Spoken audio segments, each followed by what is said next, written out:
All right, all you procrastinators, enough is enough. It's November and the you-know-what is about to hit the fan. Time to hit up my friends at Standard Heating and Air Conditioning to get that furnace cranked on and get it winter ready. Dana here. November's also the final tune-up deal of the year at Standard. You can get $20 off your furnace fix when you make an appointment and mention 93X. Yeah, I know we're all hardy Minnesotans around here, and you're probably saving up to buy me a sweet, sweet Christmas gift, but don't roll the dice on your furnace. Time to prep and protect. Book that tune-up today at standardheating.com. That's standardheating.com.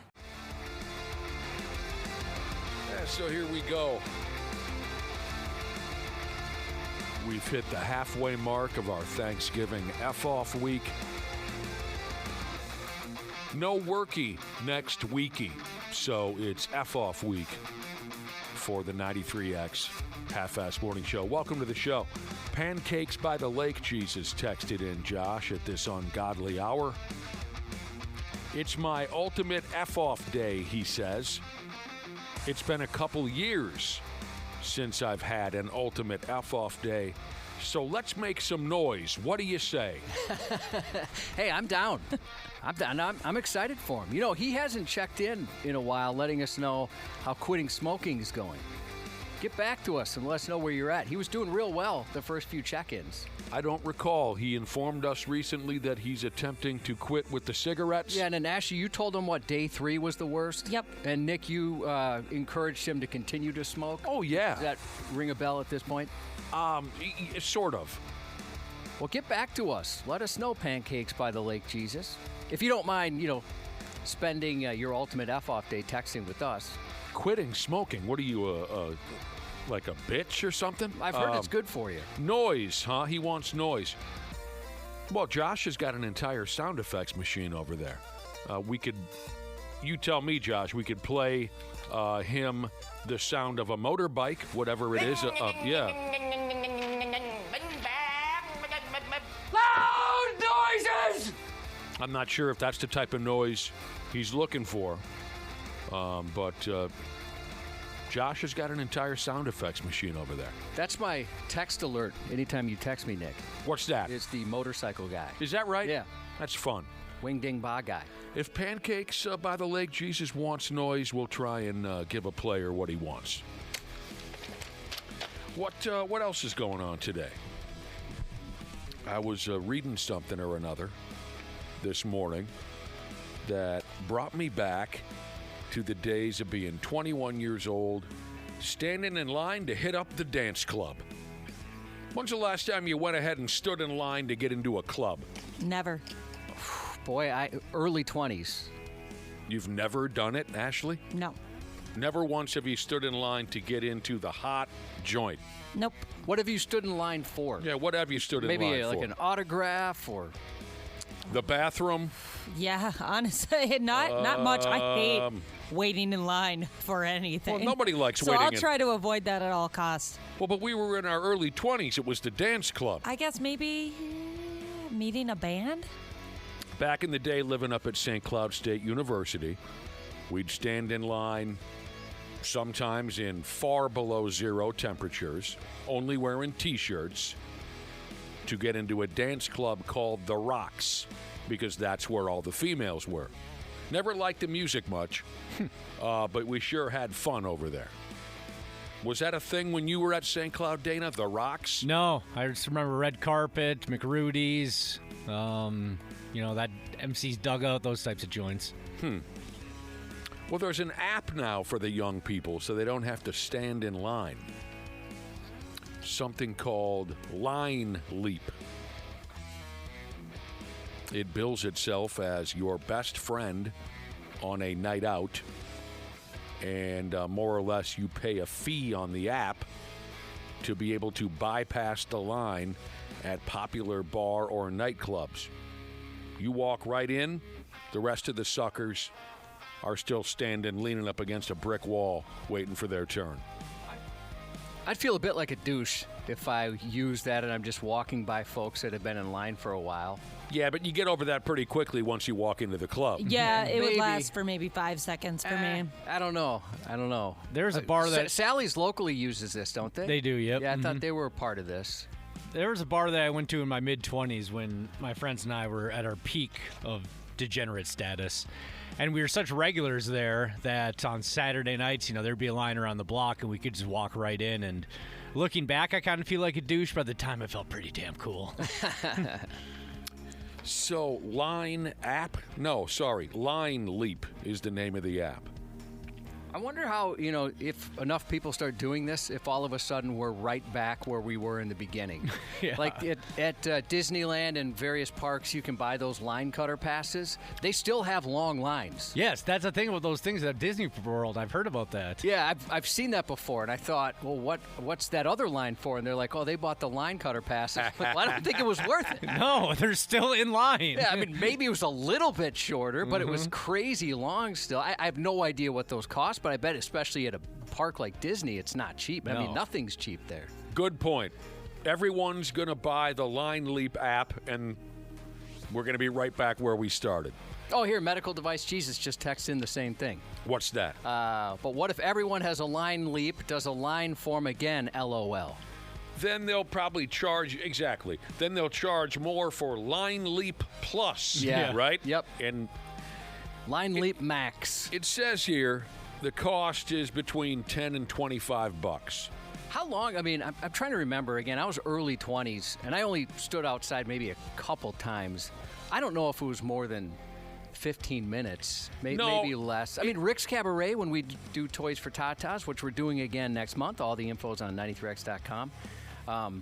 There's a line there, but they move through that real fast. So that's a little bit different.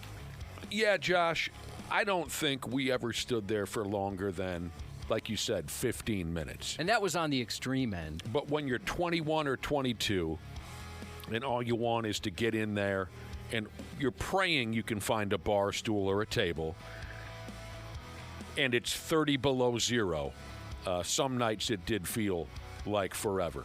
$10 to $25 for this gimmick. They say it kind of works like Uber. The busier the joint is, the more expensive it is going to be to skip the line.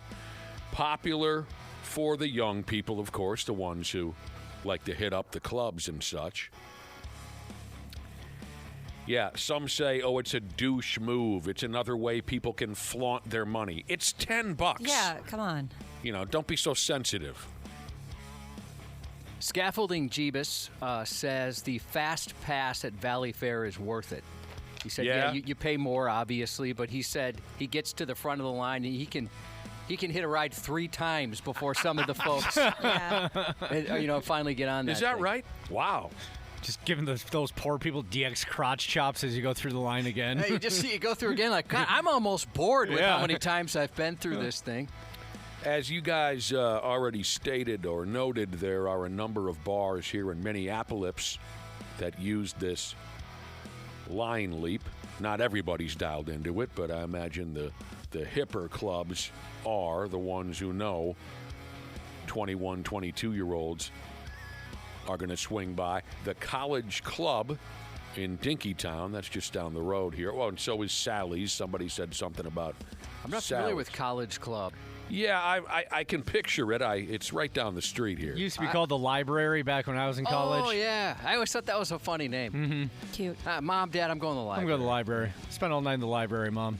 I mean, don't think of it as douchey, especially in the wintertime.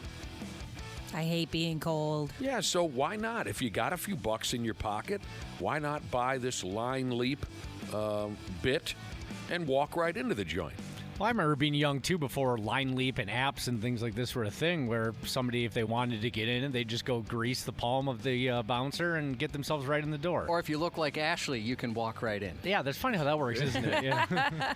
Big Rick Jesus said he got a fast pass at Disney for $25 a person. I would have guessed it'd been way more. That's impressive. At Disneyland? Yeah, well, he didn't say which one. He said at Disney.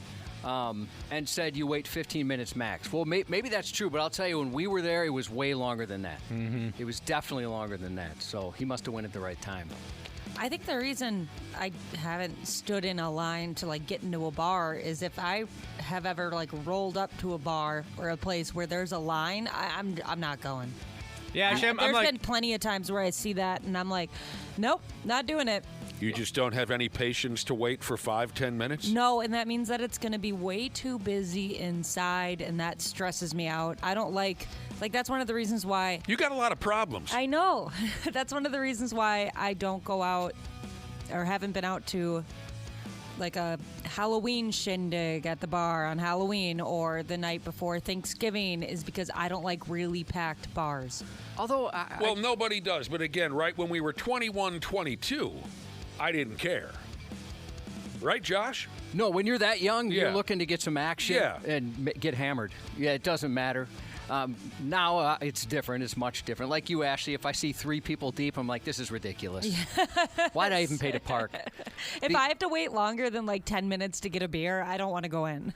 The like I was thinking, like, what lines do I wait in now? Chipotle. sure. Oh, I hate that. I hate waiting in line at Chipotle. Well, it depends on the one you're at. Sometimes you kind of black out and how did I get through so fast? You know, they're moving like crazy. How beautiful of a feeling is it, Josh, when you walk into Chipotle and there's no line? Oh, that stuff turns me on.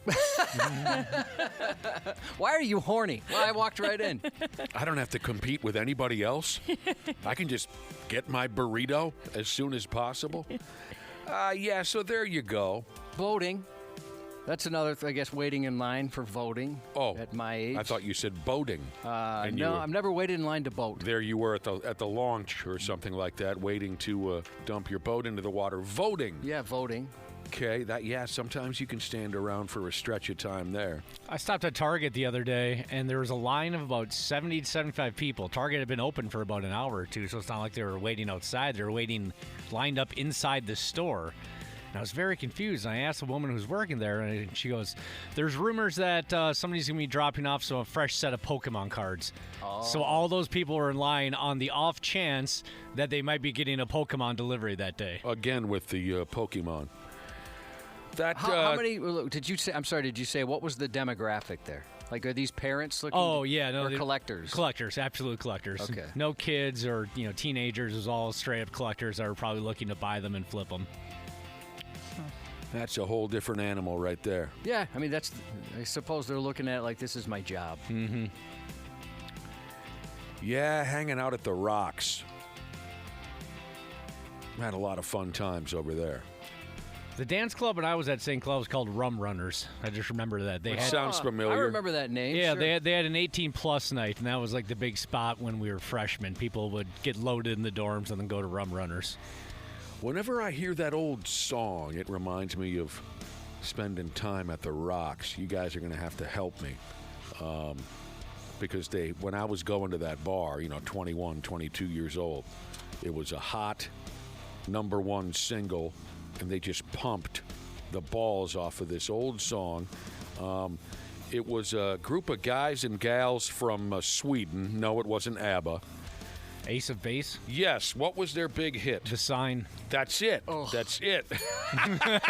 Josh has had a visceral reaction to that. There's certain songs, like for going to those places, I just can't do anymore, and that's one of them. Dude, they beat us to death with the song called The I Sign. saw the sign. Yes. Oh, yeah. Yes. Our podcast editor's not here today, otherwise I'd play it. Yeah, I think if People you're a certain know. age, you know that Yeah. song.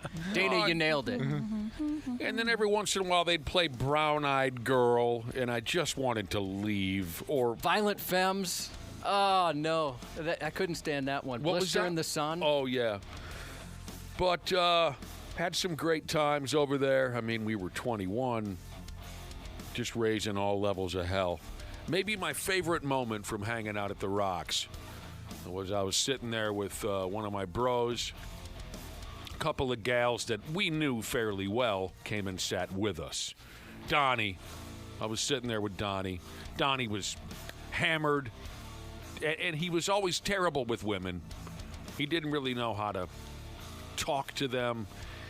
He didn't really know how to operate. But Donnie and I are sitting on one side of the table. These two gals are sitting directly across from us. And I was impressed. Donnie finally conjured up the balls and properly asked a gal if she wanted to go out with him sometime. sometimes his problem was all in the delivery. You know, I was at a party once with Donnie at St. Cloud State where he walked up to a gal. He was grossly intoxicated. He walked up to this gorgeous blonde, and this was his opening line. He said, "I love you." Oh, he's got me. Just from... You're already swooning? Yeah, I love it. He had only seen her from across the room for 5 minutes, and his first words were, "I love you." There was a pause. "Do you want to talk about it now or later?" Oh, you know what? Yeah. Is what he said. That'll get me all day. That's Right. awesome. Are you being sarcastic? No, I'm being so serious. That's so fun. That's awesome. Can you remember a line that was great and then vice versa, one that somebody said to you that was just awful? No, not off the top of my head. I mean, You're that being doesn't serious. really happen. You're being serious? Yes, that would get me. If some guy... You haven't seen Donnie.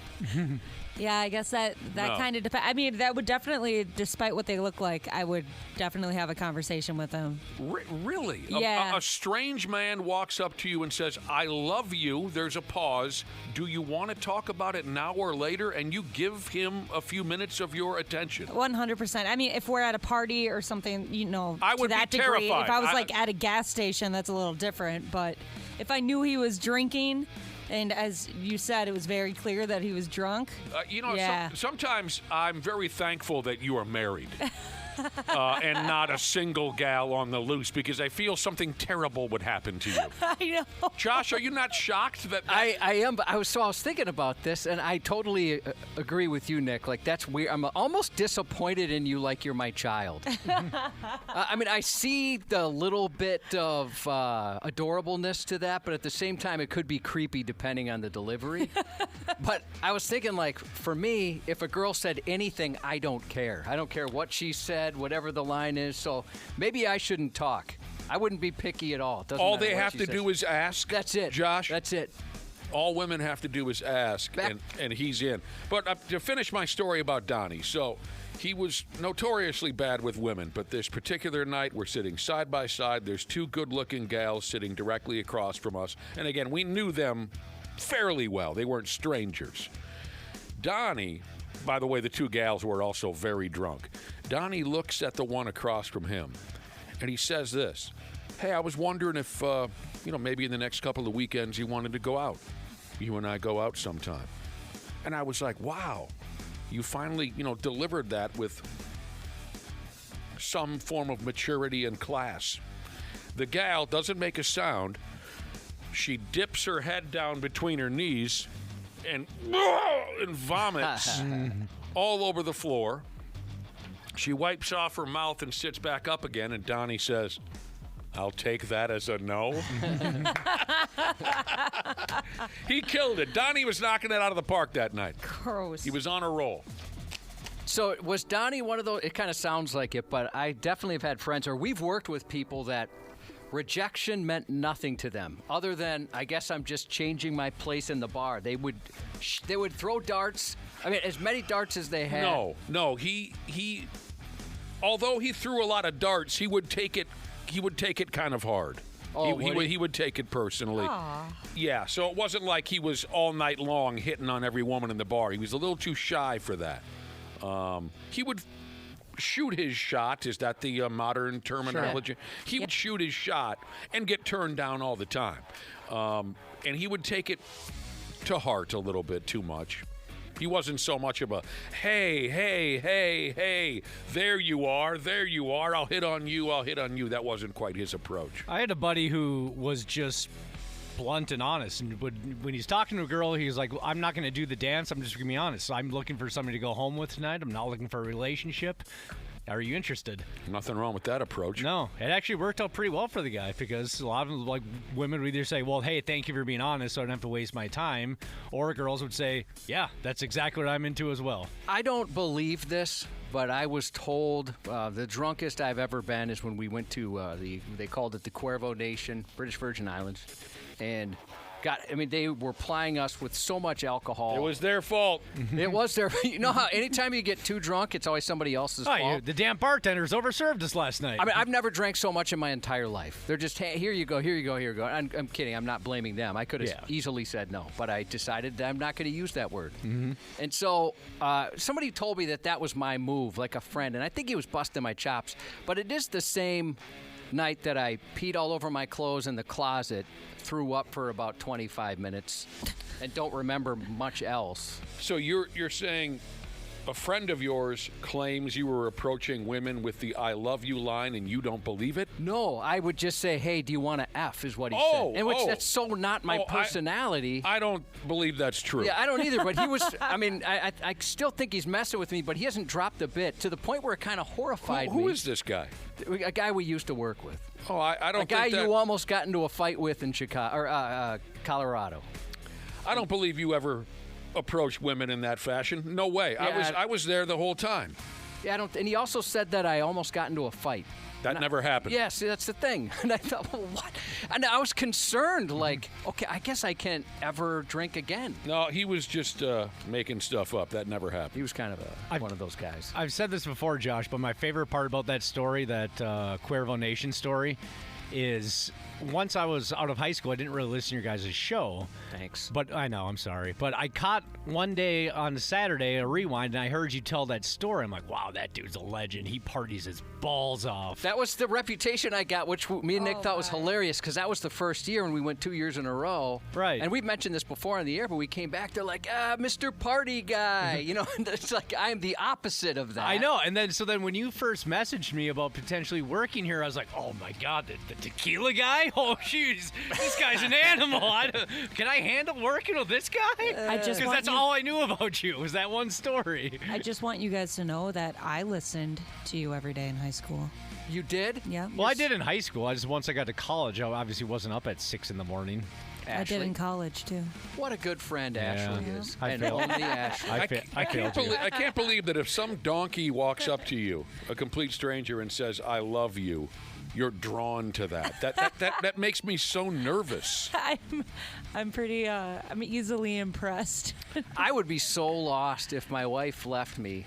Like, I would have no idea what to say. I'm so sick of that song and dance, Josh. Well, it's true. It is not true. And this is the difference. We mentioned when you're in your early 20s, I'll wait in line. I mean, when I was dating my wife, I was driving from Eden Prairie to Farmington. Oh, to wow. Like, a few times a week. Who the hell was in Farmington? My wife.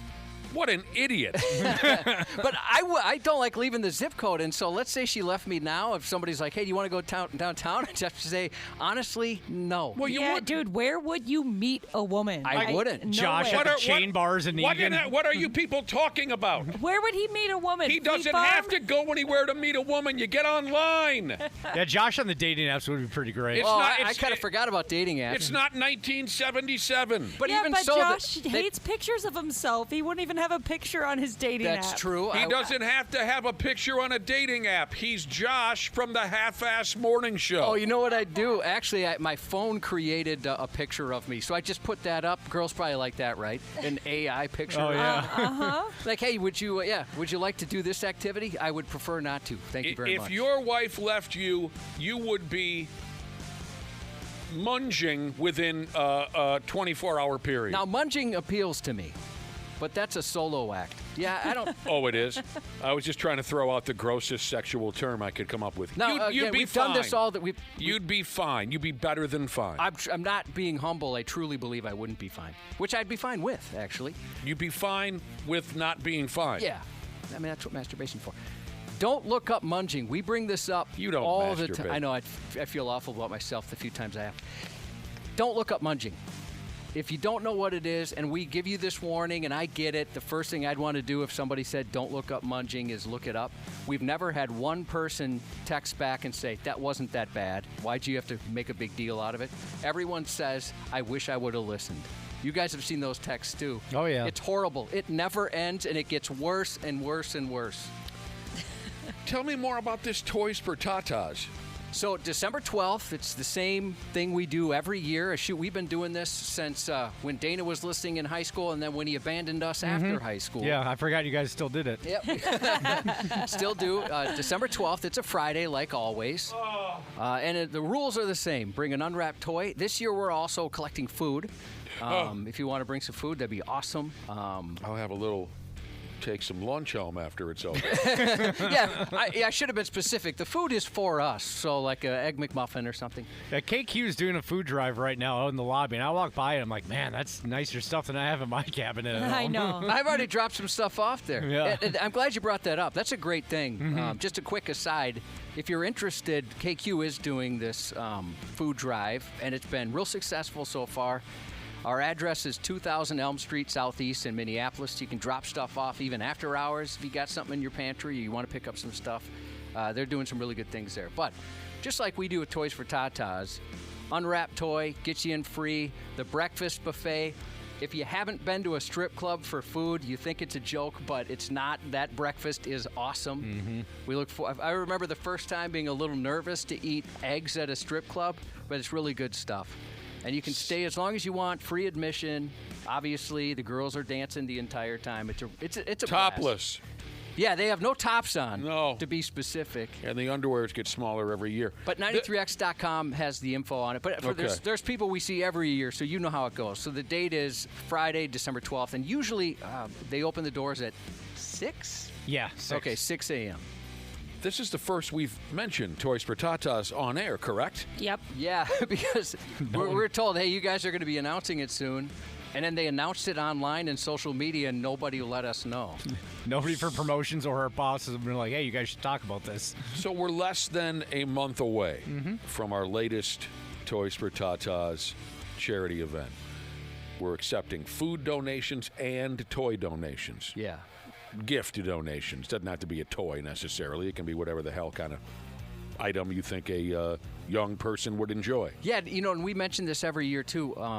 A lot of times these organizations that we donate to, they say, can you remind people about older kids? Yeah. Because, you think about, kind of fun stuff you buy for little kids, but some older kids, and people have hooked us up, man. I mean, we've had tons of bikes being delivered. Oh, the bicycles. Video game systems. PlayStations, things like that. So we're not suggesting that. We know things are more expensive than ever nowadays, but if you think of some older kids, that'd be great. And by the way, I told you, Piss Rocket Jesus and a few others are texting saying they looked up munging and wish they didn't. Yeah, I'm sorry I said it out loud. I was just trying to be cute.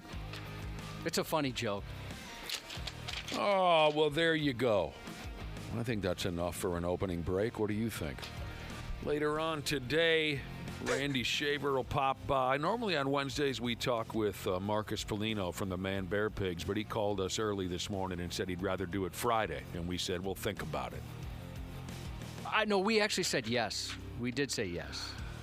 Oh, I was the last one to talk to him. I said, you guys need to start, get the power play going, start winning some hockey games. We'll promote the guy, but we don't want to promote a loser. Yeah, we're playing hard to get here a little bit. Yeah, you guys start winning some hockey games, we'll put them on the radio. I would love to be on a phone call where you told Moose, we don't promote losers. Or an in-studio appearance. No, I wouldn't want to be the in-studio appearance. I've never met him in person. Have any of you guys? I haven't, but I've heard nothing No, but good things. I wish. Yeah, everybody's wife wishes. Yeah, I wonder what you'd look like next to him, Dana, versus me, just size-wise. Now, how tall is he? I don't know. He seems Because pretty I always tall. see him on skates, and of course, he always look a little taller on skates. I met him last year. He's a big dude. He's much bigger than Dana. That's so cool. Gosh, I want to meet him so bad. I think I would just melt, though. I wouldn't even be able to talk. You just be like, well, Well, I've got a line for you. You can use on him. How does it start? Starts with I love you. That honestly would be probably how I started a convo with him. Do you want to talk about it now or later? There you go. All right. Before you know what end is up, we'll come back at you with the Stupid News Report. That'll be coming up in just a few minutes on the Half-Assed Morning Show. The 93X Half-Assed Morning Show. All right, all you procrastinators, enough is enough. It's November and the you-know-what is about to hit the fan. Time to hit up my friends at Standard Heating and Air Conditioning to get that furnace cranked on and get it winter ready. Dana here. November's also the final tune-up deal of the year at Standard. You can get $20 off your furnace fix when you make an appointment and mention 93X. Yeah, I know we're all hardy Minnesotans around here, and you're probably saving up to buy me a sweet, sweet Christmas gift, but don't roll the dice on your furnace. Time to prep and protect. Book that tune-up today at standardheating.com. That's standardheating.com. Mic Drop, hosted by former Navy SEAL Mike Ritland. It's Raw. So you do 4 platoons and 7 years at Team 3 when you go to the jump team. Scariest job I had in the Navy until people started shooting at me. Yeah. It was a blast, though. It's unfiltered. At what point did you decide I'm done with the SEAL teams? If you only knew how the Navy works, we don't have an enemy to fight, like we'll eat each other. It's tough talk from the top minds in their field. They're not looking for the best guy, they're looking for the right guy. Yeah. Mic Drop. Follow and listen on your favorite platform. Stupid news on the Half-Assed Morning Show.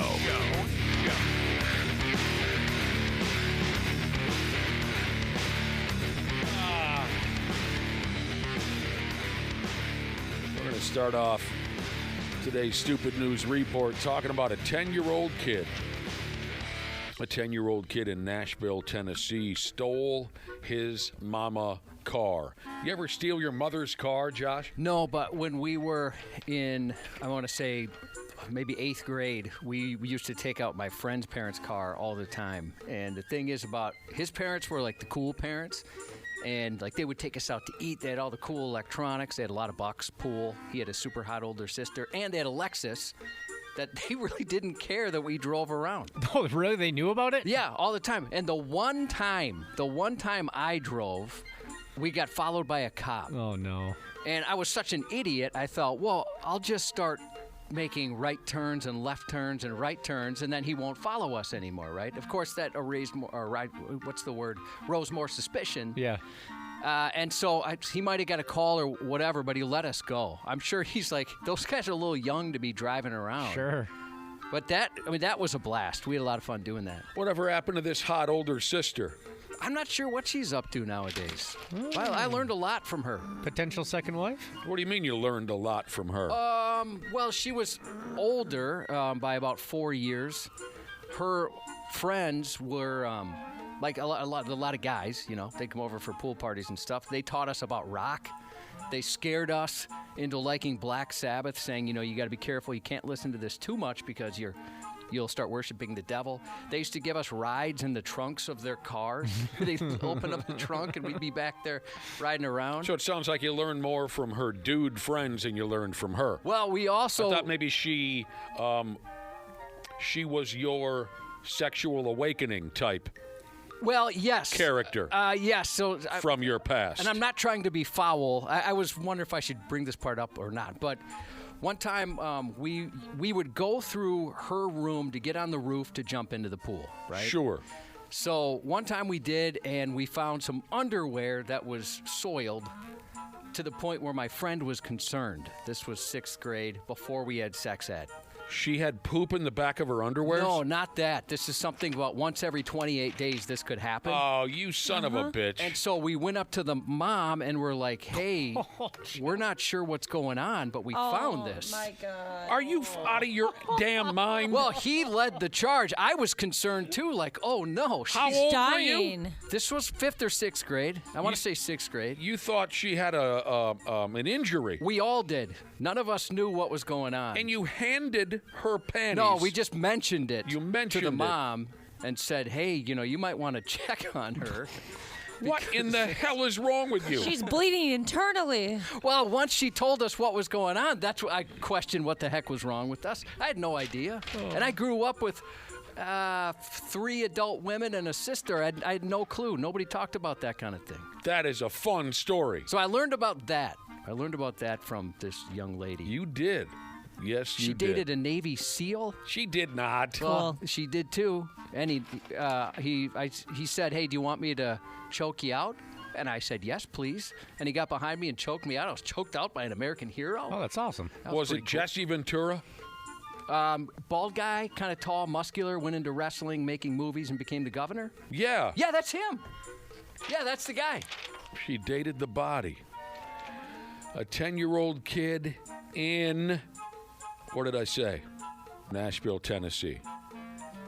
Stole his mama car. Did any of you do it? No. Nope. No.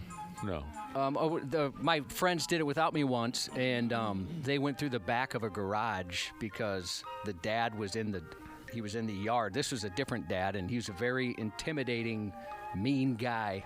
They drove the car through the back of the garage? Because he was standing in the yard waiting for them. He figured out what happened with his arms crossed. And like I said, he's really intimidating. And my friend just decided, I'm going to forget all about the break. And so we spent a summer rebuilding a garage. He panicked and he drove the car through all the the back. way through the back of the garage. God. And you told this guy, you told the dad, if you think that's something, yeah, we found this pair of panties. You're not going to believe what was in it, and you're not going to believe why that was in it. It's a medical emergency. Ugh, that's so gross. 10-year-old stole his mama car, and the little pot licker also managed to get his dad arrested in the same evening. Let me see if I can piece this one together for you. The little bastard kid was arguing with his mama in her car. Fast forward a few minutes, she left the kid in her car while she dropped off some paperwork at his school or something along those lines. Mom had to get out of the car, left the kid in the car. When she came back, the car was gone, skis. She called the cops and reported it stolen. The car, well, and her kid. She reported both of them stolen because she wasn't sure what the hell had happened. It turned out the little peckerhead kid managed to drive her car away,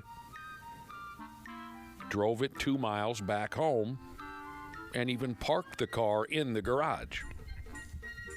The kid walks in the house all by himself. What the hell did I do here? Yeah, okay. So the kid arrives home by himself, parks the car in the garage, walks in the house. Cops show up. And the old man, by the way, the kid's dad, is sitting there totally confused as to how his son has showed up home alone without his damn mother. Cops are there. They gave the kid a break. They decided not to arrest him. But the dad was a different story. Once the cop got the old man's name, they realized he had an outstanding warrant.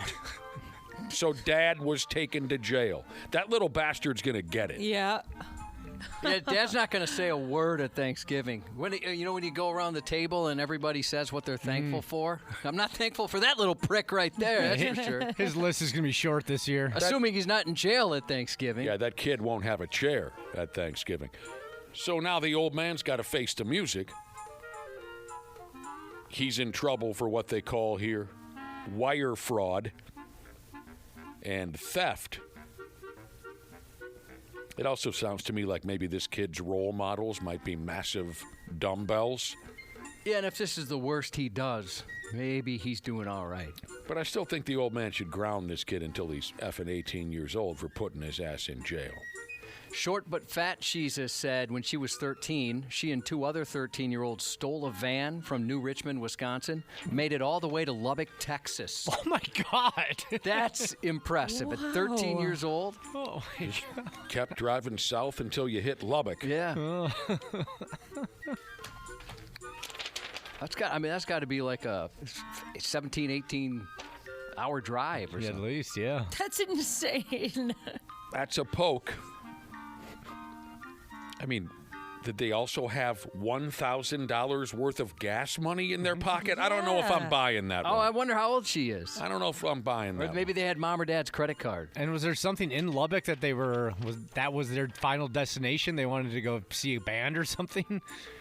Yeah, you know what? I'd like more info, too. Like, did you get pulled over at that time? I'd imagine she would have said that. You've got to feed yourself along the way. You've got to buy gas. I'm calling BS on that one. Was this pre-cell phones? Get back to us, Short But Fat Jesus, who, by the way, said she will be at Toys for Tatas this year. Hell yeah. Not working, just visiting.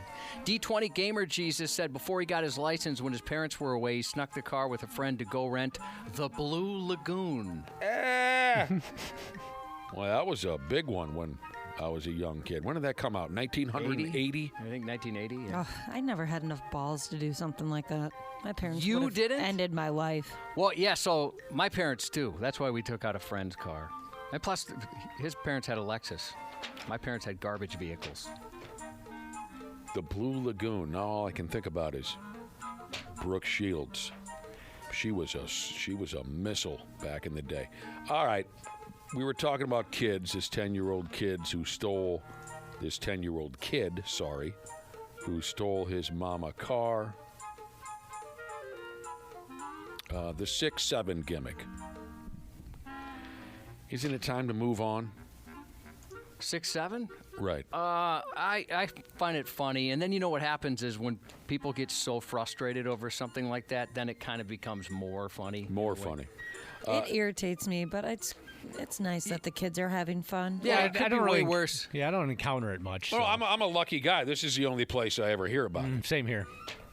Just for a goof, this is just fun and games.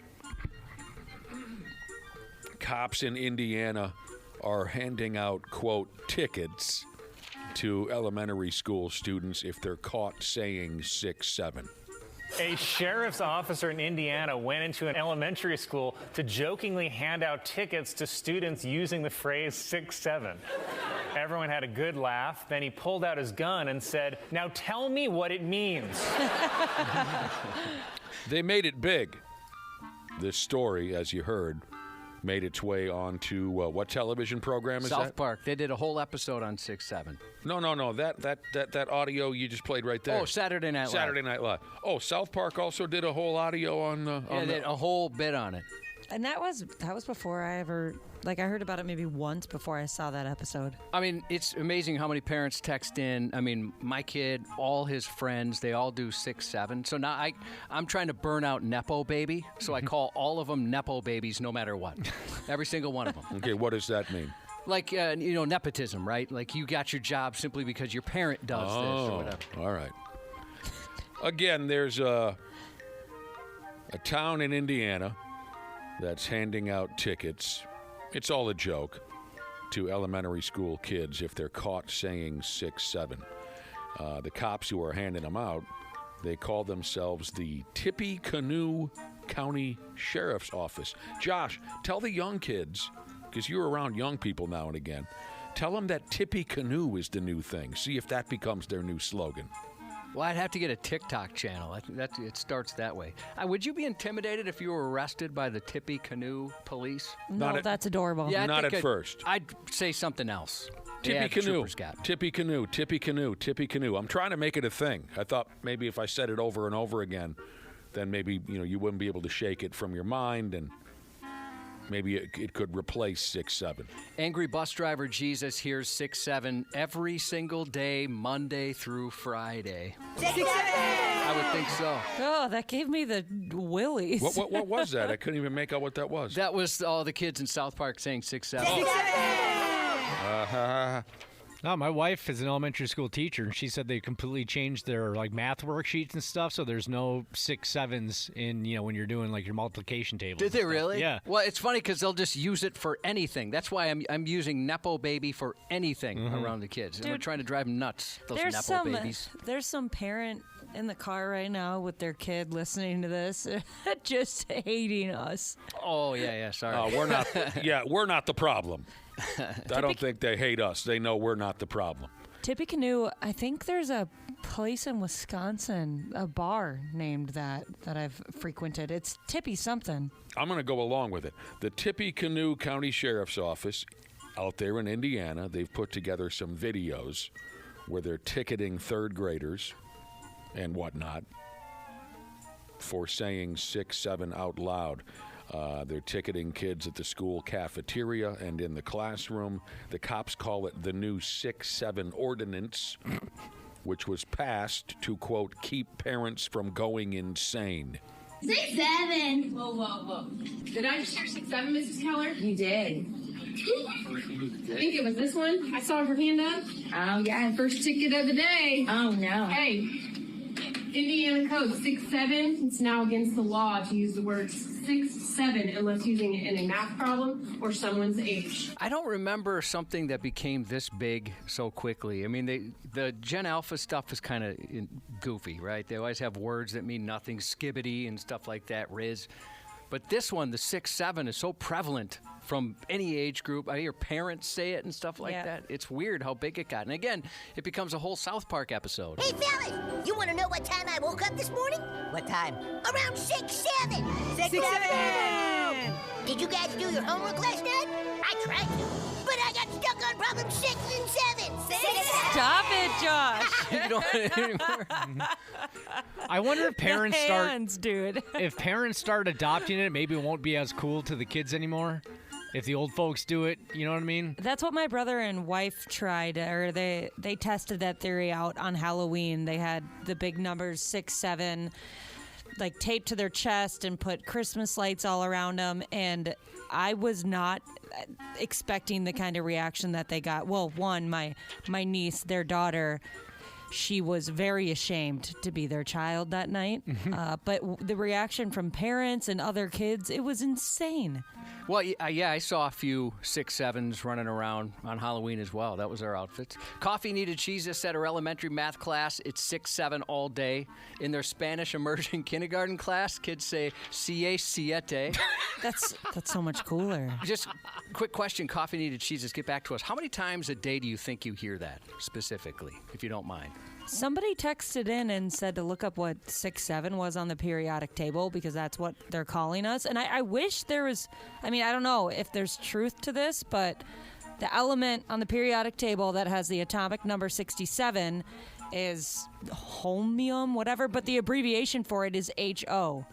That would be really awesome if they were doing it because 6-7 on the periodic table is ho. Kids aren't that smart, actually. I heard it was like a song in a reference to LaMelo Ball for how tall he is. Mm-hmm. That's going a long ways if we're going to start assuming its origin is the what table? The periodic table. The periodic table. I like that about some conspiracy theories, right? They're able to break stuff like that down. Wouldn't that be something if this is just all a whole bit? I think I'd appreciate that even more. Have you seen the hand thing you got to do when you say 6-7? No. Yeah. Again, this is the only place that I. That's what Josh has been doing this whole time. Yeah, anytime you say it, you have to do like you're juggling almost. It's kind of like the body language is, 6-7. Yeah, I'm not going to get involved. You're not going to bring that up at the Legion? No. I'm not going to. Awesome, dude. I'm not going to get involved in this. Speaking of our school days, consider this the way grown-up version of trying to change your grade on your report card, like some of us might have tried back in the day. Check this deal out right here. An inmate sitting there in prison in God-forsaken Romania. Dude was able to crack into the computer system at the prison and change the length of his and other inmates' sentences. I wish I had that kind of talent. Dude. I bet you could figure it out quicker than the rest of us could. I don't think so. So I wonder if it's easier than back in the day. You mentioned you changed your grades, right? Didn't you say that once? Yeah, I think I tried it once or twice.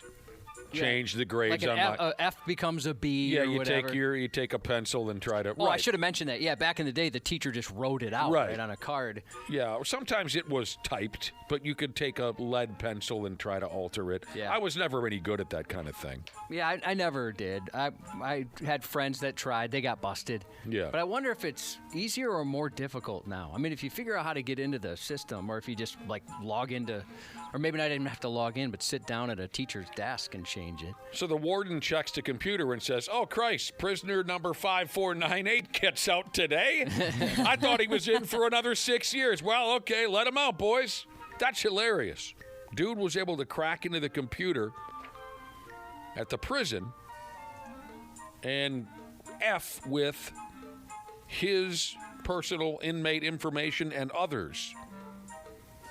While this dude was in there, Once he was in, he hacked into the computers. Once he was in there, he was also able to alter visitation schedules for whoever he wanted to, and how much money he and the others had in their accounts. The accounts that the fellers use to buy delicious prison snacks like honey buns and ramen. But the fun didn't last. He was caught by some nerd in the accounting department there at the prison. Prison guards beat the inmate unconscious. Some time was added to his sentence for effing with the computers. And the prison guards tuned up the nerd guy, too, just for kicks. 80s made me, 90s raised me, Shiza said. Her high schoolers learned to take screenshots of their grades and then add a text box over the grade, then change that grade and show their parents. I bet that's easy. Oh, brilliant. I would just burn my report cards. That was my regular... That's just so funny to me. That was my regular routine. My parents didn't... They very rarely asked anything about school. But just to be safe, just in case my mother said, I'd like to see your latest report card, I would put them in a bucket and set them on fire. Destroying the evidence completely. At least in my mind, all she had to make was one telephone call. Yeah. But she wasn't going to do that, so I would just light them on fire. You get an A in arson, apparently. Yeah. Yeah, you know the old story where I was getting a little lazy. And I had 2 or 3 terrible report cards in my room, like hidden in a drawer. And I figured, well, I got to get rid of the evidence. So I go out to the garage, I put them in a bucket, set them on fire. With the garage closed. Uh-oh. Young kid. Safe, yep. Stupid.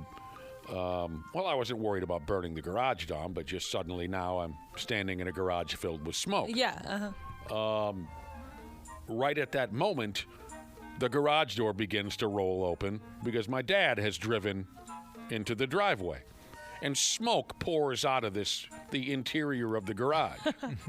And I thought, oh, he's going to know that I was burning my report cards. But he says, what are you doing in there, smoking cigarettes? And I said, yeah. That was somehow better? And he said, it's dumb. You're too young to smoke cigarettes. And he went inside. What? Yeah. All right, what are these jagoffs up to? Wildlife smugglers. That's stupid. Be a real smuggler. Smuggle something like guns or drugs. I'd be embarrassed, Josh, if the only job I could hold down was a wildlife smuggler. Yeah. That's weak. What about electronic smuggling? Sure. You'd be cool with that? Sure.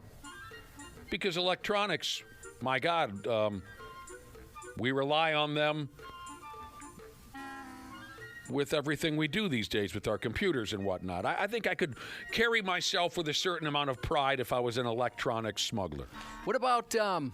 but not animals. How about fossils? Leave the animals alone. Fossils? Like, let's say smuggling? you have a full... Like, remember, like, you know, we're going back millions of years when dragons were around. I've never heard of a fossil smuggler. Nerd. Yeah, you know, what if you had dragons, you had like a dragon skeleton or something? No, that's too nerdy. No, I couldn't. What if you're smuggling lions? Lions? Yeah. That's pretty sweet. No. Wildlife smugglers. Leave the animals alone. It says here in stupid Thailand, a lame wildlife smuggler got arrested. Wildlife smugglers. There was more than one dude. Like how many? 2 of them. Crap. They were driving around town. These 2 wildlife smugglers were driving around town. They had 81 monkeys stuffed into one car. Dude. Are you kidding me? No wonder they didn't make it that far. Most everybody, especially cops, notice when you're driving through town with 81 monkeys in your effing motor vehicle. Think of the poop. Oh. That's a lot. You know, why not just stick an unlicensed handgun out the window and fire it while you pass the cops on the highway while you're at it? That's about the only way you could be more obvious that you're a shady character. What about human organs? Would you smuggle human? You could probably get a couple of bucks for a kidney or a nard or something. Okay, I'll just make this statement. I'll smuggle anything but wildlife. I could smuggle anything but wildlife and still have a certain amount of respect for myself. Labubu dolls? I don't even know what he just said. No, that's lame, Nick. That's lame. Is that lame? Yep. Like on a scale of 1 to 10, how lame would you say that was? Oh, maybe like a 6, 7. Word. Nice one.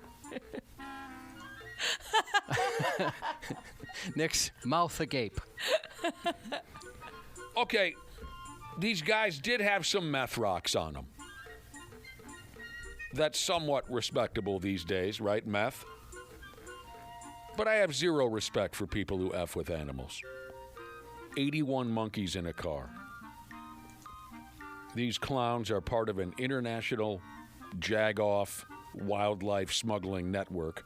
They sell highly prized, endangered animals on the black market. That's stupid.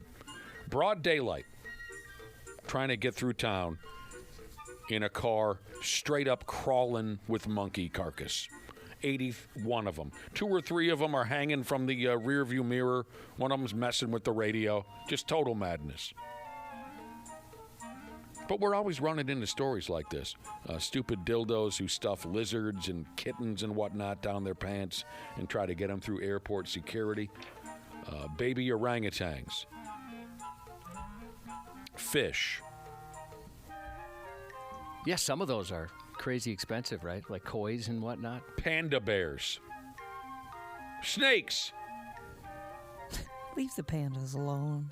Parrots. Yep. Just down there talking. Elk. That'd be tough to smuggle an elk. Yeah. See, here's another. I just can't imagine looking myself in the mirror if this was me. Total jag stain here. A wildlife smuggler. He tried to sneak unconscious endangered parakeets in his underwears. He tried to sneak them into the States here from Mexico so he could sell them to pet stores or God knows what. Unconscious that's parakeets. sad, thinking of them all knocked out. It's kind of cute. Yeah. But you're right. It's nefarious to say Seeing the them least. go night-night would be adorable. But he's not embarrassed by this. He's not embarrassed that that's what he does. He smuggles parakeets across borders. Look, they're so sleepy. What's he looking at? What's happening? The parrots knocked out. They look so sleepy. Yeah. But he's not embarrassed by this, Josh. I wonder if it's one of those things where they say, all right, you want to go ahead and smuggle the cool stuff? We're going to start you off with parakeets and see how you do, kid. Those parrots look like they need some snuggles. One by one, dude choked the little parakeets unconscious, and then he dumps them down into his drawers, and he tries to cross the border. They don't want to be down there. I imagine you probably just only need to use the tip of your thumb and index finger just to strangle out a parakeet, you know what I mean, until it's unconscious. They're very small. I'm guessing he just needs the tip of his index finger and his thumb to strangle. I was thinking he was using like chloroform. Yeah, there's a little Q-tip of chloroform. No, Yeah. he chokes him. No. Jesse is the guy's name. It says here, Border Patrol officers noticed a bulge in Jesse's pants. Jesse told the Border Patrol dude several times that the bulge was his, quote, pirin, which is apparently a Spanish word for pecker. But it wasn't his stupid pirin. It was unconscious parakeets. Both birds appeared to still be breathing when the cops pulled them out of this guy's underwears. The birds eventually woke up, and the Border Patrol dude said the little birds looked adorable, all sleepy and whatnot, and you guys seem to enjoy. There are pictures of the birds coming too. Yeah. Yes, and it's up on 93x.com too. That's awesome. And they're fine now. You know, even if I knew I'm doing something wrong here, I'm smuggling something in my pants, there's still a part of me that would be offended if they assumed by looking at me I wouldn't have that big of a penis. I mean, I don't know. Do I look like, if you saw a bulge on me, would you think, well, that makes sense? Or would you be suspicious, like, there's no way that's his penis? No, I'd be sus. I would imagine you have a hernia. If I saw a large bulge in your pants. He's got like a big pimple on his leg or something. No way that's a wiener. This idiot Jesse, I hate animal smugglers. I think I've made that very clear. This idiot Jesse with the parakeets in his underwears, 20 years in prison. Wow. That's a grip. That's the max end of what he could possibly be looking at for this, 20 years in prison. Yeah, I think any living thing you got to draw the line at if you're a smuggler. Nothing living. And nothing dead either. Just like you said, drugs, guns, electronics. How in the hell did the guy try to smuggle an elk? Yeah, I'm still kind of stuck on that. A backpack. And pandas, too. He had a North Face backpack? Yeah, just a duffel bag. A hiking bag, yeah. Well, with pandas, they were tiny little baby pandas, and he taped them to his leg and then put on a pair of blue jeans. No. Yeah, I read about it yesterday. What? He put on like a pair of, like baggy, like I'm going to the Korn concert blue jeans, right? You following what I'm saying? Yeah. And they had baby pandas. He choked them out. He taped them. Stop it! They're not choking the animals out. They are. They make them unconscious so they're not crawling around and screaming and fighting. Dude. So he choked out 6-7 pandas, tapes them to his leg, puts on a big pair of death metal jeans, and but the elk one has me thrown. I don't know how you smuggle an elk. Well, maybe it was just like in a vehicle, and then they brought it up to an apartment in an elkavator. Stop it. We'll be back after this. Yeah, we will. Sports on the 93X Half-Assed Morning Show. A lot of fun. Just seeing the smiles on all the kids' faces and, them picking out all different type of stuff. I was really lucky with a girl named Samaya. You could tell she was raised the right way because she was picking out most of the stuff she picked out was for her brothers and her mom and her dad. So she was super selfless, so it was cool.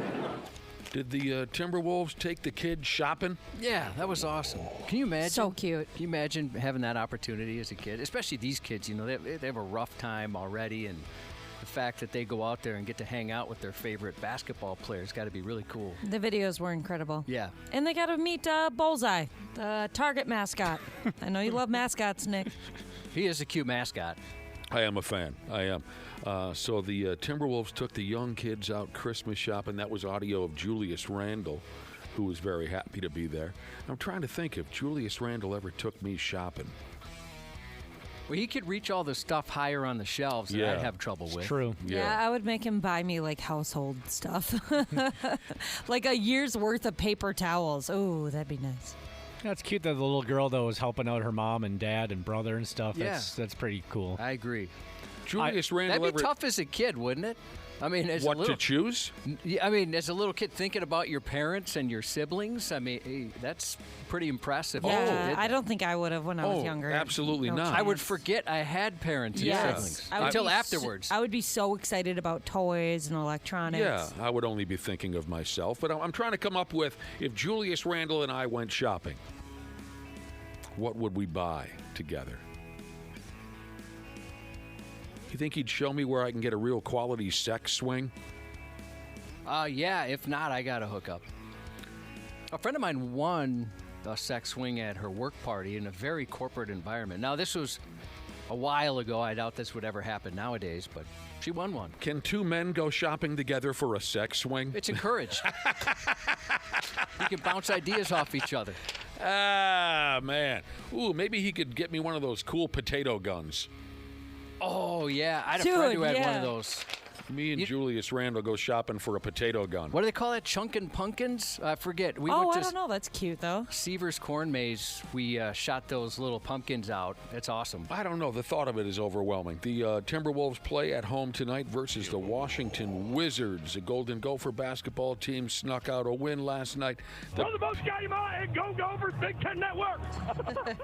The Man Bear Pigs play tonight. Late at night. 8:30, 8:45. That's so stupid. They play at home against North Carolina.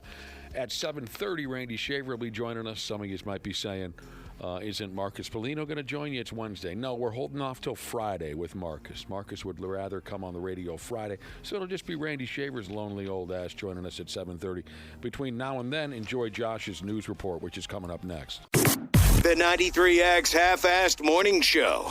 All right, all you procrastinators, enough is enough. It's November and the you-know-what is about to hit the fan. Time to hit up my friends at Standard Heating and Air Conditioning to get that furnace cranked on and get it winter ready. Dana here. November's also the final tune-up deal of the year at Standard. You can get $20 off your furnace fix when you make an appointment and mention 93X. Yeah, I know we're all hardy Minnesotans around here, and you're probably saving up to buy me a sweet, sweet Christmas gift, but don't roll the dice on your furnace. Time to prep and protect. Book that tune-up today at standardheating.com. That's standardheating.com. Michael Rosenbaum and Tom Welling take you behind the scenes of one of the greatest shows of all time. They're an ultimate rewatch podcast. We're in the midst of season 7, and hold on. Obviously, we had a very successful television show for 10 years that was Superman based. But we had to make everyone believe that you were Clark. I got to be honest. I was surprised at the end of this episode that I wasn't. I was too. Talkville, the Smallville rewatch podcast. I'm not sure I knew when I was filming it that I was not me. Follow and listen on your favorite platform. She thought it was a gun going off. And then I look out and I see this car flying backwards out of there. A New Jersey neighborhood woke up to a loud bang last week when a pair of 13-year-old twin sisters crashed their parents' car after growing bored at home. The teens were allowed to stay up late last Monday night since they were off of school Tuesday for Veterans Day. Then at about 2 a.m., the girls got so bored, quote unquote, they decided to take Mom's SUV out for a joyride. There's no school today. They were allowed to stay up late, and they were bored and decided to take Mom's car for a ride around the development. We're grateful, the police department's grateful that this could have ended tragically. Their ride was short-lived, however. The car zigzagged across the road, careened onto neighbors' front lawns several times. Surveillance video showed them crash into a fence, 2 air conditioning units, and a curb. I mean, they really suck at that. They're terrible. Yeah. And they were sober, nothing like that. Suck at just bad at driving. The SUV then slammed into the back of a condo, reversed and swerved back onto the street, where the young daredevils got out and started to panic. Upon coming downstairs, I heard female voices screaming, "I'm scared, I'm scared." The girls turned tail and sped back home. A police spokesperson said the teens will be issued traffic citations for their impromptu joyride. If this happened in a nearby township a few miles north, police noted, those girls' parents would have been in some serious trouble. The local council approved an ordinance in late July making it possible for parents to be punished or even jailed for their children's unruly behavior. Is that right? The ordinance was crafted in response to widespread TikTok brawls that happened there over the summer. TikTok brawl. That sounds fun.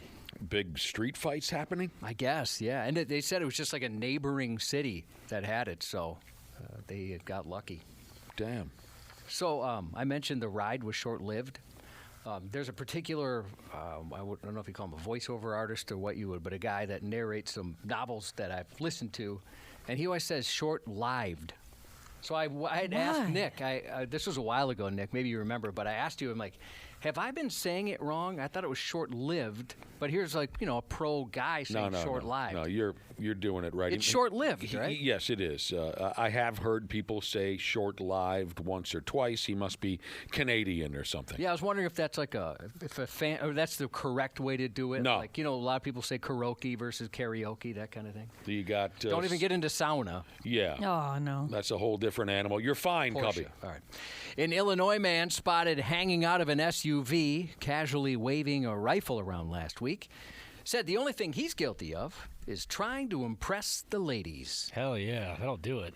For millennia, men have asked the question, what do women want? And it appears we still have no idea. The 27-year-old told police he'd been showing off the rifle to boost his chances of, quote, having sex with the women riding in the car with him. Around 12:30 a.m. Friday, Rockford police were called after someone reported a man leaning out of an SUV window, gun in hand, putting on a show to the chicks he was with. The chicks. When officers arrived, they noticed a rifle sitting in plain view on the back seat and a magazine loaded with 30 rounds tucked inside the man's pants near his ankle. He explained to the arresting officers he had the weapon because he was attempting to have sexual relations with the female occupants of the SUV. He really said that? Yes. He went on to say he believed flashing the firearm would help his chances of getting some action because, quote, women like these things. Yeah, nothing turns me on more than a crazy guy with a gun. There's no word on whether the women who watched him wave his weapon around and then watched him get arrested did like those things or were feeling particularly ready to be mounted themselves. But his attorney is certainly mounting a defense. His next court date set for mid-December. Turns out the same guy's been convicted on weapons charges on 4 separate times. He's really trying to get laid with that thing. So he's a really bright guy. How old of a feller is this? He was 27. Oh, I was picturing like a 15, 16-year-old kid. That's awful old, 27, to still be assuming that turns women on. Yeah, I wonder if it worked once, or maybe he's got like a cool older cousin that landed a lady doing that, or he mistook the gun for what landed a lady. Because when you're 15 or 16, I can imagine you assuming something so dumb that waving a gun around and acting like a jagoff is what chicks want. I grew up with a dude who was convinced that getting into a fist fight is what women wanted to see, that excited them, that made him more attractive. So he would start fights at all costs when the hot chicks were around because he thought that's what they were dialed into, when in reality they were completely disgusted by him when he would act that way. Yeah, I'm trying to think of anything dumber.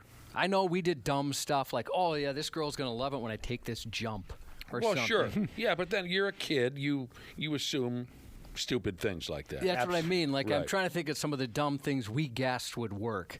Nobody thought a gun would work. When we were 21 and at St. Cloud State, my buddy got an iPhone, the first iPhone the day it came out, and we were at the bar and we're telling girls, hey, my buddy Jackson, he's got an iPhone. Do you want to come see it? That was pretty stupid. Anybody? No, I mean, they were intrigued by it. Yeah, I mean, it definitely a conversation started, but I don't know if any of us, brought anybody home because of Jackson's iPhone. Maybe they assumed you were rich. Yeah. Whoa, iPhone. Oh, wow. It's touchscreen and everything. That's crazy. When you go to jail, there's plenty of things you may expect to lose. Of course, your freedom, your job, your relationships. And as one unlucky inmate at the Ramsey County Jail recently found out, your ear. Between the bologna sandwiches and the usual rotation of cafeteria-style meals, a St. Paul man jailed for a violent robbery managed to chew off his cellmate's ear last week. What happened here? He got bit, I think. He got bit in the ear. A little honey nut Earios. My goodness, he's got a bloody right ear. According to the complaint, the victim told a correctional officer he and his 34-year-old ear eater were about to fight. The officer went to check on him and heard a strange noise coming from the cell. When she looked inside, she saw a gruesome scene. The 40-year-old cellmate sprawled on his bed, trying to defend himself against a man who just Tysoned him. His left ear was gone. Blood streaked his jail uniform, the walls, and the floor. Come on, man. There was fresh ear blood around the attacker's mouth and a bloody pen lying on the ground. Oh. Responders found the missing ear and placed it on ice, but doctors couldn't save it.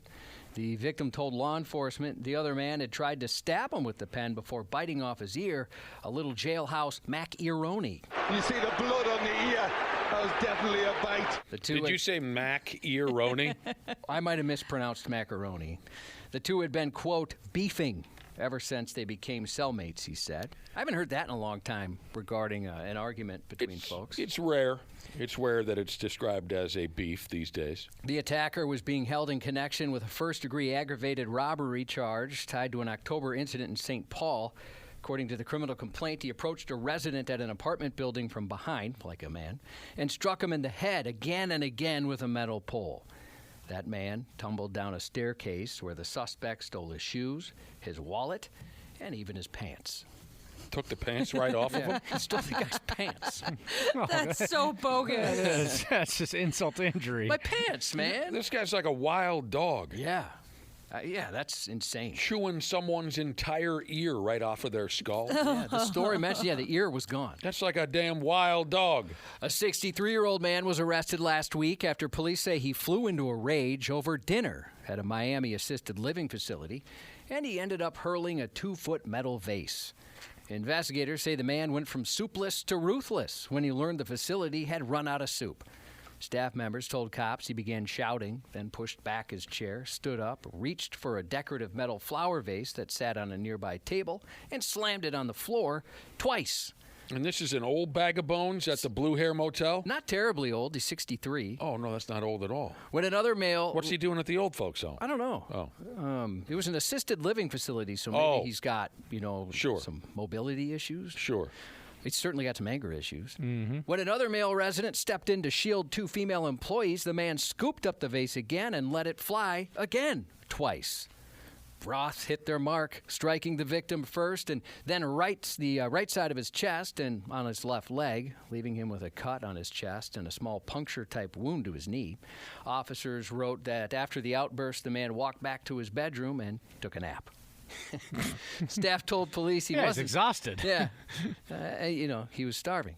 Staff told police this wasn't exactly an isolated incident, explaining he has a habit of aggressive behavior. Dude gets really mad over soup. I get it. Yeah. I do That's love frustrating. Soup. After snooping through her boyfriend's phone, a relationship move that's never once ended in a warm hug, a 34-year-old Florida woman lost her temper in spectacular fashion and hurled a knife at her boyfriend's head.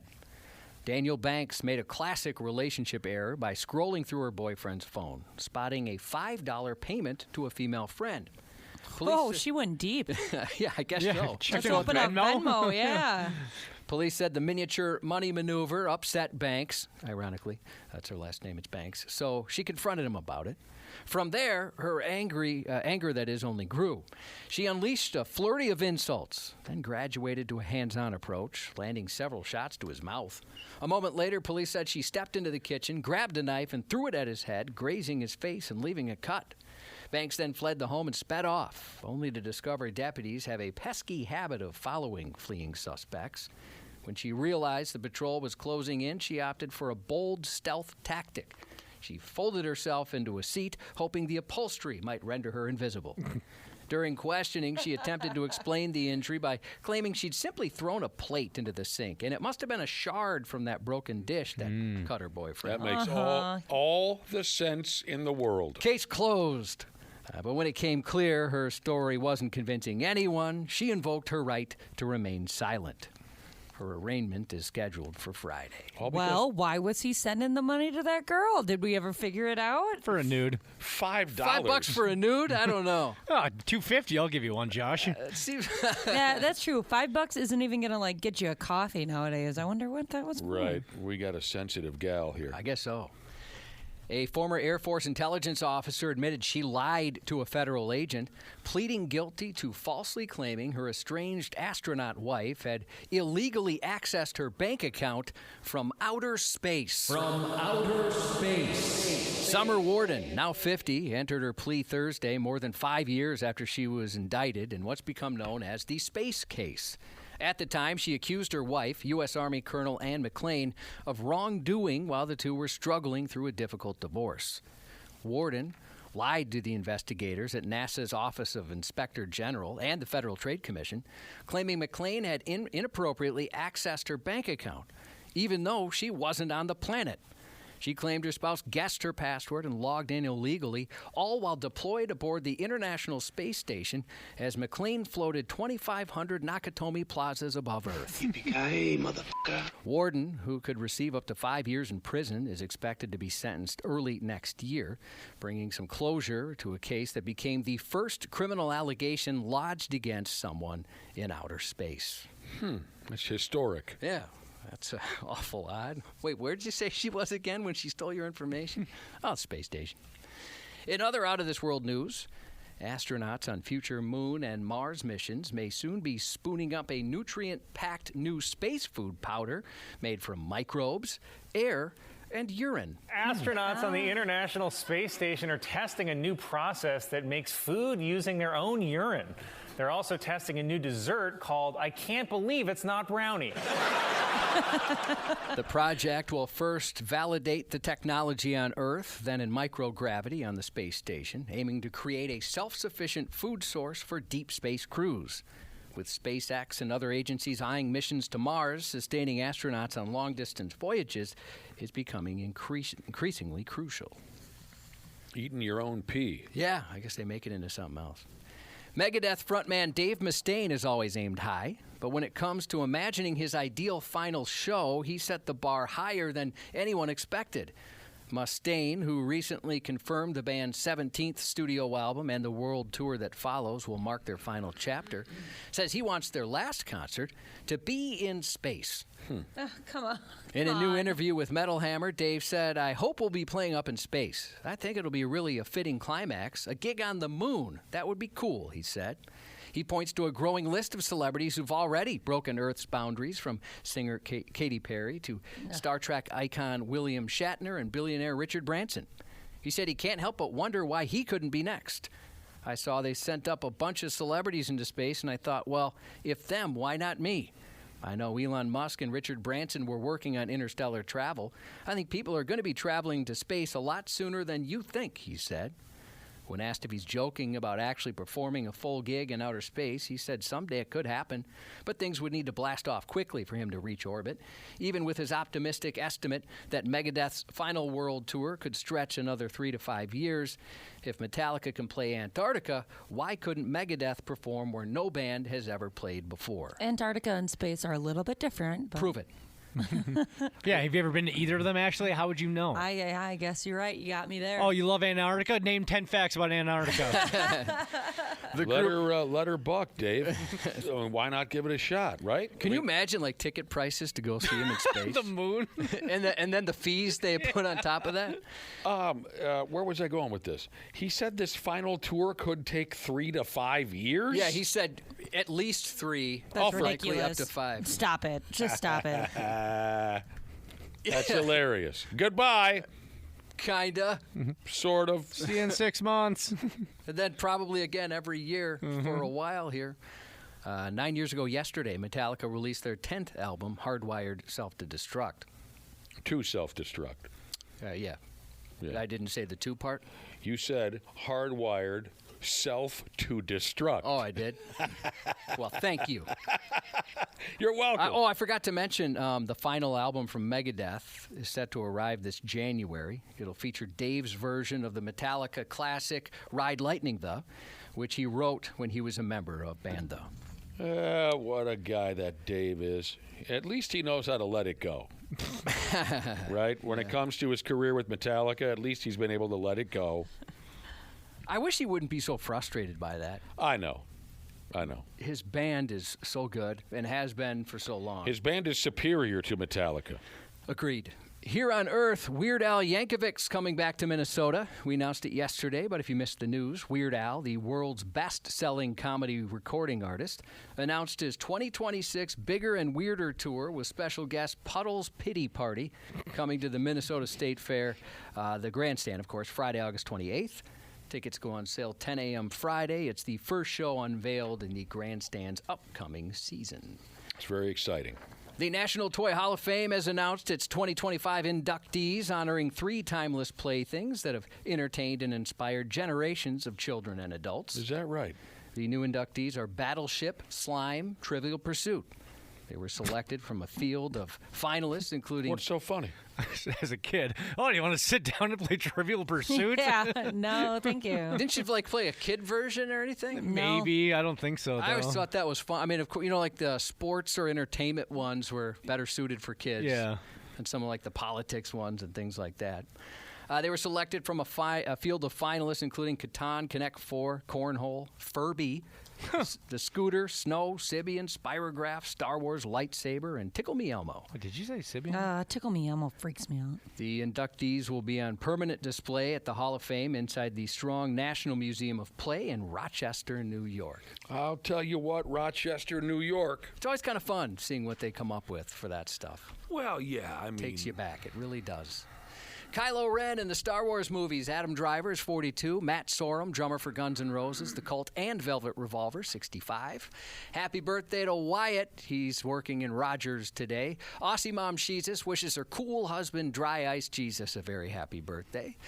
Due to her birthday today, Dirty 39 Sheezus is officially graduating her decade-old Sheezus name, and for the next decade, Dirty 40 Sheezus is in the house. That's so exciting. Happy 53rd to Fish Slayer Jesus from White Sugar Sheezus, and welcome to Baby Connor. We're so happy you joined the Brotherhood. Congrats to Mom and Frotch Jesus. That's 93X News. Coming up next, we'll chat with Randy Shaver and Brad Ryder. Randy Shaver and Brad Ryder on the Half-Ass Morning Show. I have no message if someone spits in your face. Do what comes natural. Do what comes natural, he I like said. that. Randy Shaver is here. Good morning. Jesus Christ. Ooh, loud. So What's going is. on? How are you, Randy? Good. What's going on? Nothing's going on. Wow. You sound flustered. Well, when you said good morning, it almost blew my head clean off of my shoulders. It's not your fault. It's just a little technical thing. I was speaking softly. Yeah. it's not your I can't fault. imagine we would be having technical issues. Not around here, mister. Randy Brad, Shaver is don't here. Start. So is a man who just cannot figure out why the Vikings don't just start Max Brosmer at quarterback. Brad Ryder also. Hi, Brad. Good morning. Nice to have you fellers in the mix as usual. The audio you heard there was Pittsburgh Steelers head coach Ben Lion Pride. Nope. Mike Tomlin. Mike Tomlin. Charlie Pride. Oh. I've spent the majority of my life hating the Pittsburgh Steelers, but I kind of dig the vibe put out by Mike Tomlin yesterday.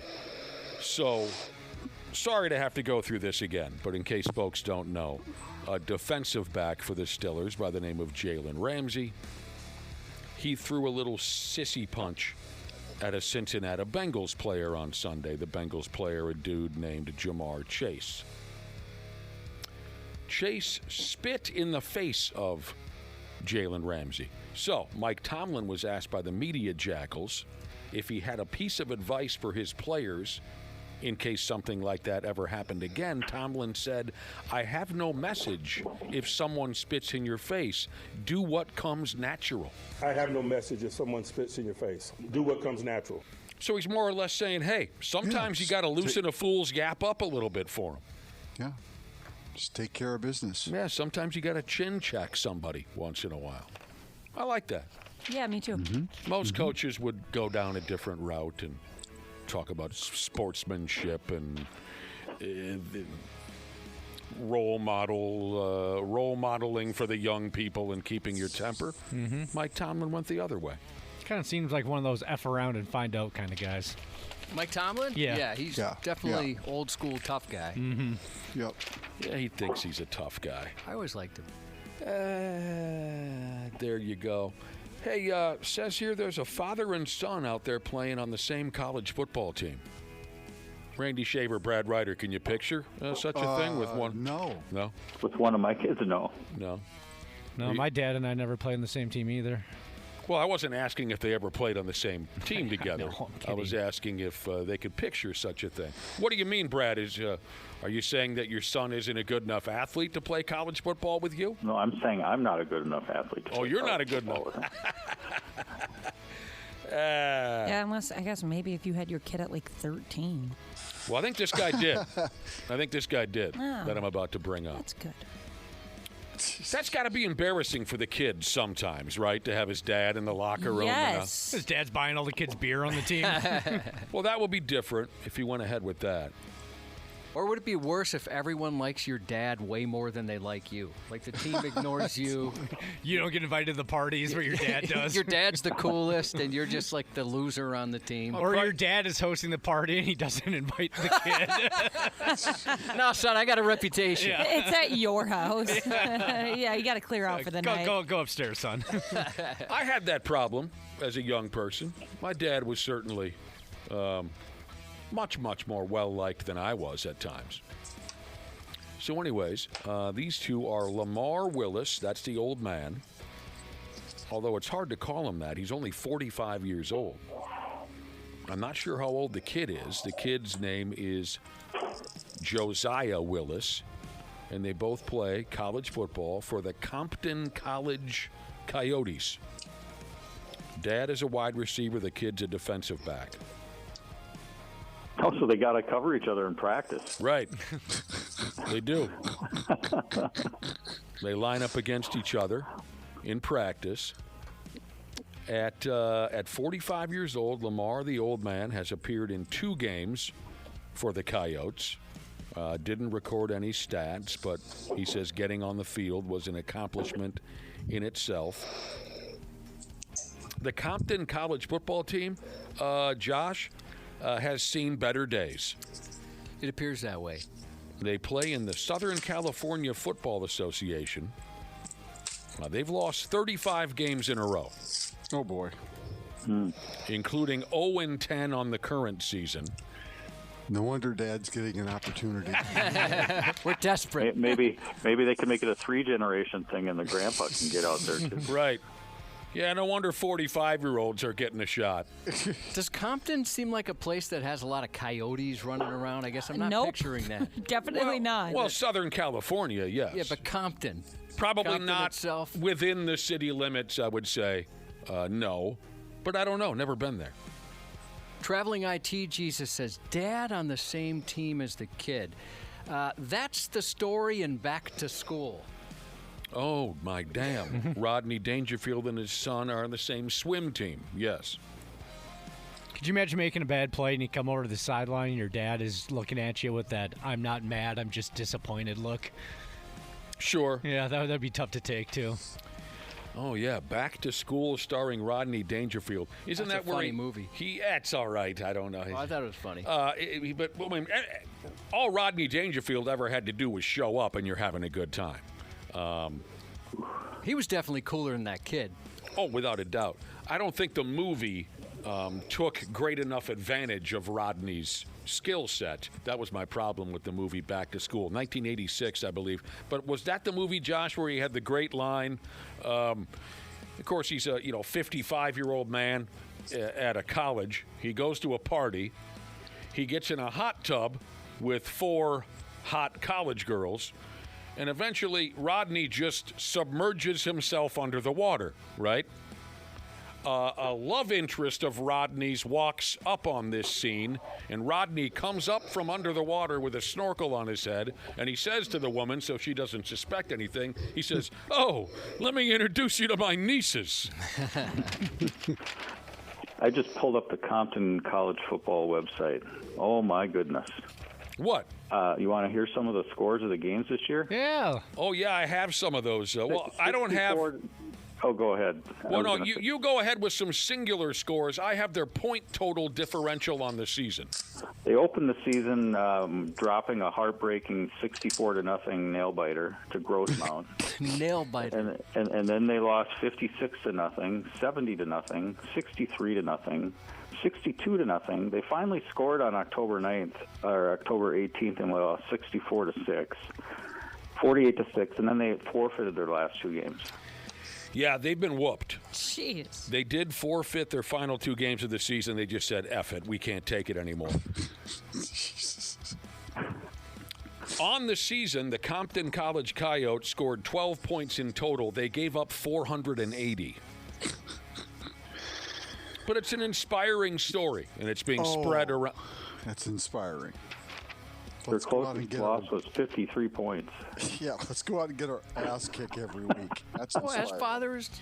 Yeah, you don't see the. I just think it's a gimmick. I'm trying to pull up the box score from that close 53-point differential. Josiah Willis, the kid, wrote on Instagram, "It was dope playing a year of football with my OG."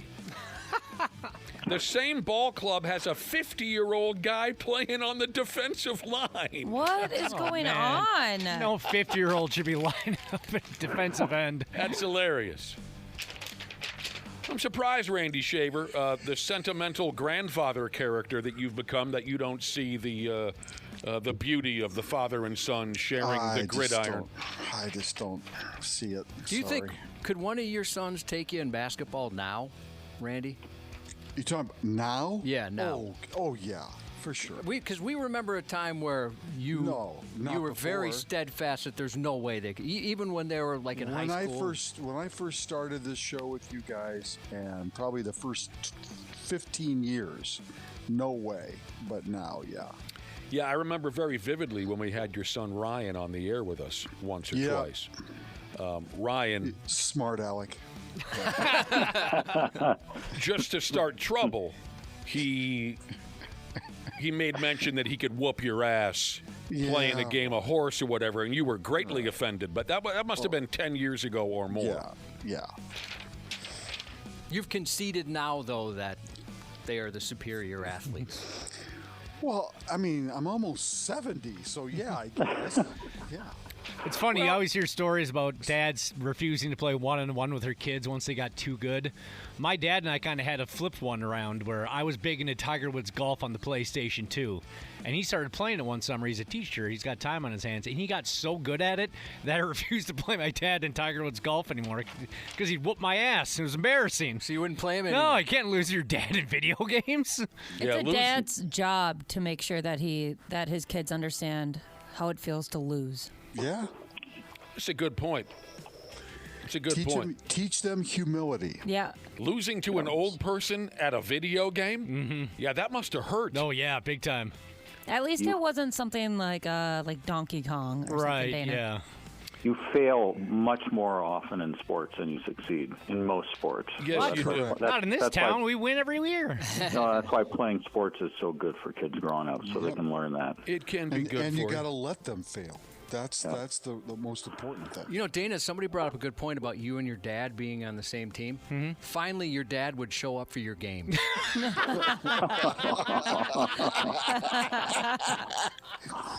Oh, man, that's cold. That is. Very funny. Why were you there, Dad? Here's an interesting story. We brought up Rodney Dangerfield, Payroll Jesus, texted the program when Rodney Dangerfield appeared in the legendary now movie Caddyshack. I think that was his first film. You know, he had spent most of his life. Well, actually, you know, Rodney Dangerfield didn't get into comedy until he was around 40 years old. He was a shoe salesman or something like that. Mm-hmm. But then he gets into stand-up comedy. I believe Caddyshack was his first film. And this is a great story. Payroll Jesus said when they were filming Caddyshack, Rodney would dump a few of his lines, and then he would yell, "Cut," because he thought he was bombing.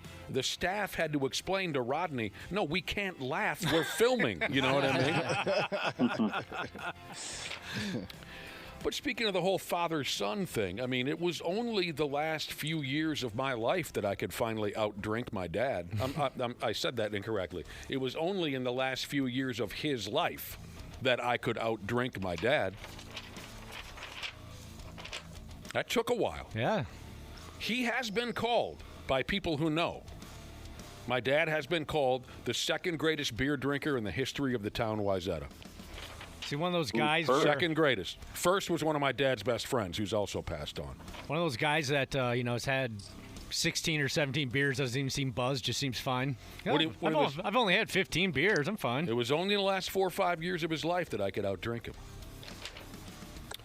All right, back to football. According to the Sporting News, Josh Allen of the Buffalo Bills and Dak Prescott of the Dallas Cowboys. How do you say the name, Josh? Cowboys. Josh Allen of the Buffalo Bills and Dak Prescott of the Dallas Cowboys are the most betrayed quarterbacks in the NFL. And what they mean by that is that they are wonderful, but the rest of their team blows donkey. Well, I follow the Bills closely, and I can definitely say that's true for Josh. You know, if you follow them so closely, you should buy up some shirts and hats and let people know that should I get some merch? Yeah, that you support. Should I get some merch? How much merch do you have on right now? I see the hat. Just the hat. Just that's it for today? I tend to not wear Bills stuff in here anymore, just to not cause any problems. It's Wednesday. The rest of the stuff's in the wash. Well, they do play tomorrow. Oh, that's right. Yeah, exactly. It's in the wash. You're gearing up for tomorrow. Oh, no, I don't wash jerseys. That's bad luck. Oh, yeah? Oh, I bet they smell awful. Don't come over on Sundays, actually. Would you agree with that, boys, that Josh Allen and Dak Prescott are wonderful, but their team blows? I would agree with the Dak Prescott one, I think. Well, I think in Dak's case, the defense on the Dallas Cowboys is bad. Their offense, actually, he's got talent around him. Buffalo just doesn't have any receivers. I mean, that's what makes Josh Allen so unique, is that he's got a room full of nobody receivers, and yet finds a way every week to do what he does. I'm looking at the standings right now in the NFL, and I'm trying to go through in my head, figure out quarterbacks that could equal that, and I can't think of one. I think those are two really good examples, for sure. Yeah. Dana, can you imagine if Josh Allen had Justin Jefferson and Jordan Addison? Yeah, that would be insane. They'd win every game by 50 points. Yeah. Jordan Addison's wildly overrated, but I'd agree with the Justin Jefferson thing. I think Addison's having a pretty good season. Medical Device Jesus has texted in. He's always looking to start trouble. He said the University of Michigan, otherwise known as the Ann Arbor Astros. Okay. Ashley made a great statement a few minutes ago. It's a father's job to teach his son or daughter. It's a parent's job to teach their children that losing is okay. Is that what you said, Ashley? Well, yeah, essentially, yeah. Yeah. Like you have to beat them at their, like, if you're having a foot race, sometimes you gotta beat them. Let them know what it feels like to lose. Right. Instead of constantly, yay, you're the best, and then the kid enters the real world and it's a disaster, and he's not prepared for it. And that's what we see in the world right now. Yep. No one's prepared that, my God, you're not handed everything. Anyway, the University of Michigan, otherwise known as the Ann Arbor Astros, they never got the memo that it's good for kids to lose. They decided to cheat. And now the Minnesota Vikings are paying for it. He closes out his text by saying, I would spit in Jim Harbaugh's face if given the chance. I love it. He's a big Michigan State guy. Any enemy of Jim Harbaugh's and the University of Michigan is a friend of mine. That's hilarious. I would spit in his face if we're going back to spitting in the face. Yeah. I spit in the face of people who don't want to be cool. Go ahead. Name the wrestler. 651-989-9393. Give him the quote again, Dana. I spit in the face of people who don't want to be cool. I was a big fan of his for a stretch of time. I have his action figure in my basement. Man ate a lot of apples. Let's see how long it takes the crowd to pick up on. Did he also say Hak Pui after that? Well, no, you're thinking of the Iron Sheik. Different guy. Okay, that's what I was thinking of. The Iron Sheik said, Iran, number one. Yeah, that's right. Russia, number one. How there were two number ones, I don't know, but don't interrupt the Iron Sheik. And then he would close it out by saying, USA, Canada, Looks like we're getting a lot of answers here. A lot of correct answers. Carlito Caribbean Cool. Mm-hmm. I like that guy a lot. I liked him a lot, too. He was part of what legendary wrestling family? That's a good question. The, damn, I can't come up with it. The mighty Timberwolves play at home tonight against the Washington Wizards. The mighty Washington Wizards. 7 o'clock. The Wizards are a roster that I'm not terribly familiar with, although, if I'm not mistaken, Chris Middleton and C.J. McCollum, I think, are in there somewhere. Sure. Most Wizards fans aren't familiar with it either. They're 1-12. Are they 1-12? Yeah. This is what I was talking about the other day when we left. There are at least 4 or 5 teams in the NBA in this situation. They're 1-12. There's a couple 1-12 teams. There's a 1-13 team. There's a 2-12 team. I mean, there's some really bad teams in this league right now. You have to give the Indiana Pacers a little grace because Halliburton's hurt. He's out for the year, and they, they're 1-13 because they've lost so much talent. Right. But the Wizards and of course the Brooklyn Nets used 6 first-round draft choices last year, so their team's basically half rookies. Pelicans are bad. Williamson's been hurt. Sacramento stinks. Yeah. There's some bad NBA teams out there. Man, when you're playing out the string in mid-November already, that sucks. That's just it. I mean, that's kind of my point, is that when the product's this bad in mid-November, and it even goes on the other side of it too a little bit. I mean, the Thunder are 14-1, but their fan base probably has to be saying, okay, when is it April?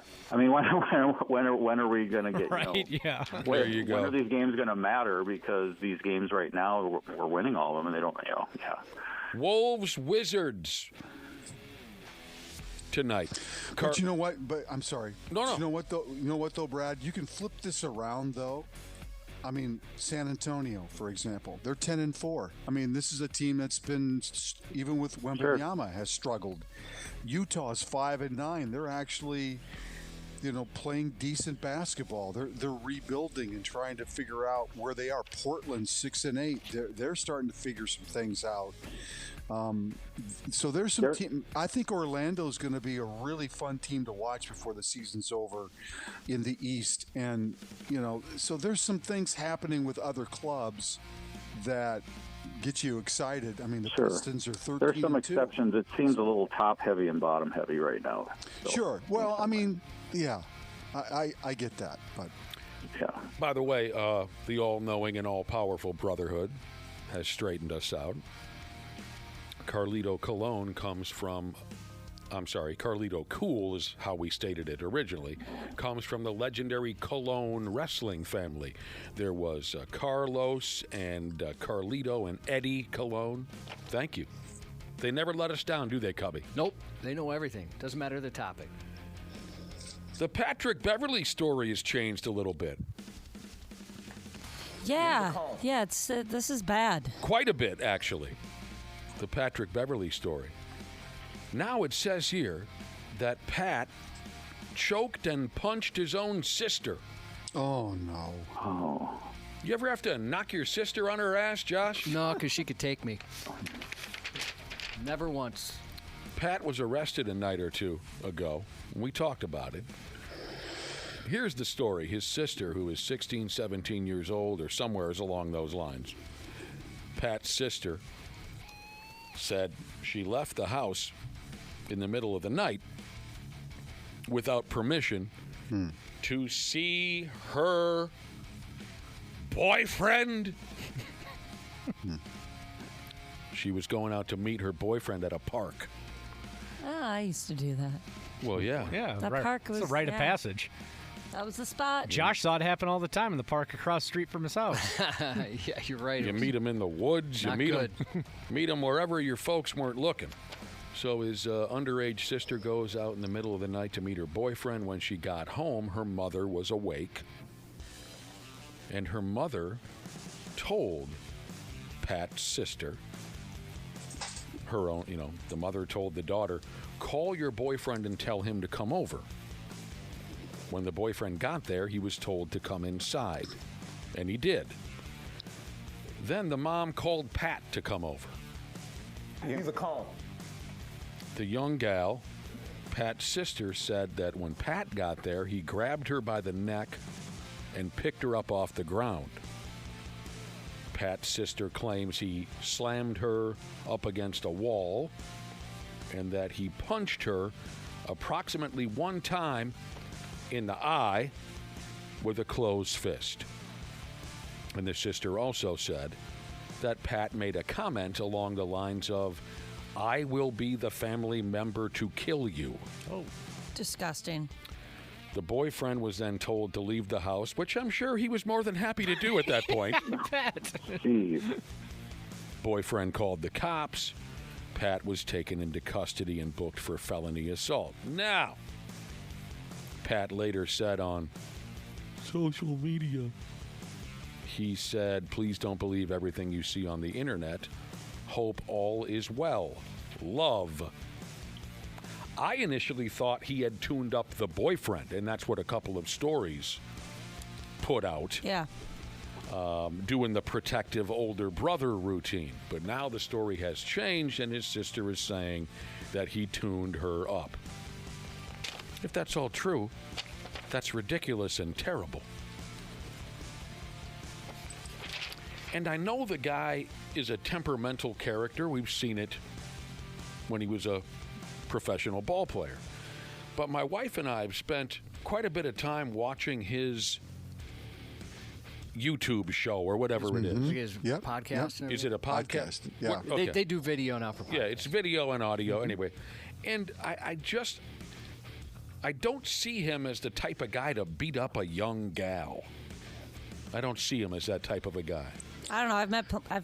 I've seen and met plenty of guys who don't seem like that type, but they are. Well, sure, you never know. I'm just saying. Well- From when I see him on this YouTube show, I can't picture him picking a 16, 17-year-old girl up by the neck. But that's just my perception. I feel the same way, but we've been fooled before. Of course, like I said, yes, of course it's possible. I'm just giving you my thoughts on. Yeah. I'm trying to figure out what the motivation would be for the young girl, the sister, to say these things if they weren't true. I mean, if it were, and again, we're not going to know necessarily all the facts, but if it were just some random girl or some random woman he was involved with, okay, there might be a he said, she said here, but it's a little harder for me to picture why his younger sister would make this up. Right. Yep. You never know. LeBron James made his season debut last night for the Los Angeles Lakers. Puke. And they scored 140 points on Utah. The Cleveland Cavaliers have been fined $100,000 by the NBA for violating the league's player participation policy. They committed the violation when they rested both Donovan Mitchell and Evan Mobley for a game against the Miami Heat a few days ago. They sat their top two scorers for rest reasons. And that's against NBA policy these days. It's been in place for a couple of years. I mean, for Pete's sake, it's November. You have to sit and rest him now? I know. God, I know. Isn't it come on. stupid? That's just dumb. It is. It is dumb. I can see if it's like April or Yeah, are you guys not 25, 6 years old? What are you so tired from? I mean, You know, instead of playing 35 minutes, play 20 or something. You gotta play your star players, or you ridiculous. get fined. First-time offense is $100,000, and it goes to $250,000. Then it's $1 million beyond that. Teams don't care about that. No, that's chicken scratch. Yeah. Both Mitchell and Mobley qualify as star players under the league's definition. We were warned by the company years ago that if I take a day off, we could be fined under roughly the same policy. Didn't we find that out, Cubby? Several times. Several times. Roughly the same policy. You got to play your stars. How's your load management? Yeah. It's iffy. We're a little tired around here. It's F-off week, Brad. It's just so silly. So silly. Oh, we got to rest. Got to rest our guys. You're 26 years old. You're making $18 billion. Go play basketball. We're playing basketball. That was an old song when we were kids, wasn't it, Josh? I like that one. It's featured in the Space Jam soundtrack. Here's a little secret. Most players who play a professional sport don't like that sport anymore. Oh, no, for sure. Absolutely. Oh, what? Wait, say that one more time. Most professional athletes who are playing a sport do not actually like playing that sport anymore. It's become a job to them. Anymore. Yeah. You mean beyond the first couple of years? Well, no, I mean, beyond the first couple of years, yeah. Oh, no. I mean, we're fully aware of that. I've talked to a couple of athletes who were playing at the professional level, highly paid, very successful. And their last real interest in life was playing that game. Mm-hmm. I wonder if now it's even worse. You know, you have a bad game and your family's being threatened with death and stuff like that. Yeah, how do you enjoy that after a certain Yeah. amount of time? Right, that's a good question. I actually think there's a little bit more of that in the NBA, just having been around those guys enough. I can tell you that's No, there's plenty of stone examples. cold fact. Guys are just, like they're built, they're tall, they're athletic, and they're good at it. So it's like, well, might as well do it. Golden Gopher basketball was able to hold off Chicago State last night at the Barn. The final turned out to be 66-54. couple names. It's actually not a good sign when you're having to hold off Chicago Right. State. But No. There's not a lot of positive. I think we all have to hold our breath when the Big Ten starts because it's going to be a rough road. The Southern Utah University Men's Basketball Club. They went on up to Spokane, Washington to play Gonzaga University a night or two ago. And I know what you're saying. You're saying that you've never heard of Southern Utah University. And you're likely also saying Gonzaga. Aren't they always really good at basketball? Yeah, they are. 122-50 was your final. So Southern Utah lost to Gonzaga by 72 points, if my arithmetic is correct. The fun part was Southern Utah University's Twitter page obviously wanted to update fans on the result of the ball game, but they didn't necessarily want to point out just how grotesque the beating was. So all they tweeted was simply, "Final from Gonzaga. They scored a lot. We didn't score as much." I like that guy. Yeah, I love it. I think the number that you come away with from the Gopher game last night is 6,774. That was the attendance. Yeah. And that's what it's going to be. That's what it's been. It's probably going to be that way pretty much all year, which is it'll be that way until they super sad. Have a winning, consistent program. Yeah. And that's hard to do in college basketball, I'm sure, across the board because of the way the transfer rules are and players constantly leaving. You just can't get any consistency with a lineup that people can identify with. It makes it very difficult. Right. So that used to be kind of the calling card of college basketball was that you knew who was on the team from year to year because you'd only filter in 3 or 4 new guys every year, but now it's worse than the professional teams. I mean, you know who's on the Timberwolves, but you don't know who's on the Gopher basketball team. Yeah. Back to Brad Ryder's statement, and we all agreed with it. There are plenty of professional athletes who really aren't crazy about what they do for a living. But when you sign a contract for $37.5 billion, what the hell? Turkey Burger Jesus said he has a friend who was a state champion in wrestling, and he hated wrestling. Yeah. I had a buddy who, same thing, he was just naturally gifted at cross country, like a prodigy, state champion, did play or ran D1, and he's like, why did all the sports did I have to be so good at this one? Which sport was it? Cross country running. Cross country running. He said, I would have much rather have been just a third, fourth line hockey player than being so gifted at cross country. That's too bad. Yeah. The guy's nipples just turned to dust. Never had a solid bowel movement in his life. Looks in the mirror every day now as a grown man, and he's got no nipples. They're just gone. Looks like a Ken doll. And he's like, I did this for what? A couple of medals hanging around my neck? And Josh's mom's master, Jesus. Oh, my God. He is in full control of Josh's mother, apparently. That's not right. Her master is the Lord and Savior. Oh, my God. And he goes this way, and it all makes sense to me. If you're a pro athlete and you don't even like your job, Josh's mom's master, Jesus, says that's the point when you start getting into illegal gambling. Probably. Let's add a little. Interesting. You're bored. Add a little something. Yeah, you're bored. Oh, yeah. I mean, I suppose you hear that in a lot of jobs, right? We've talked to musicians before that loved it until all the corporate business side showed up. Mm-hmm. And they realized this isn't just playing music anymore. It's a total business. Bands get torn apart over money and jealousy and stuff like that. Not that they were naive to the fact that it was a business, but then when they realized just how invasive that is to what they do. Definitely. Kind of ruins it for them. Yep. It's got to be an interesting spot to be in. Let's say you are a star basketball player. You're making all the money in the world. You got television endorsements and things like that.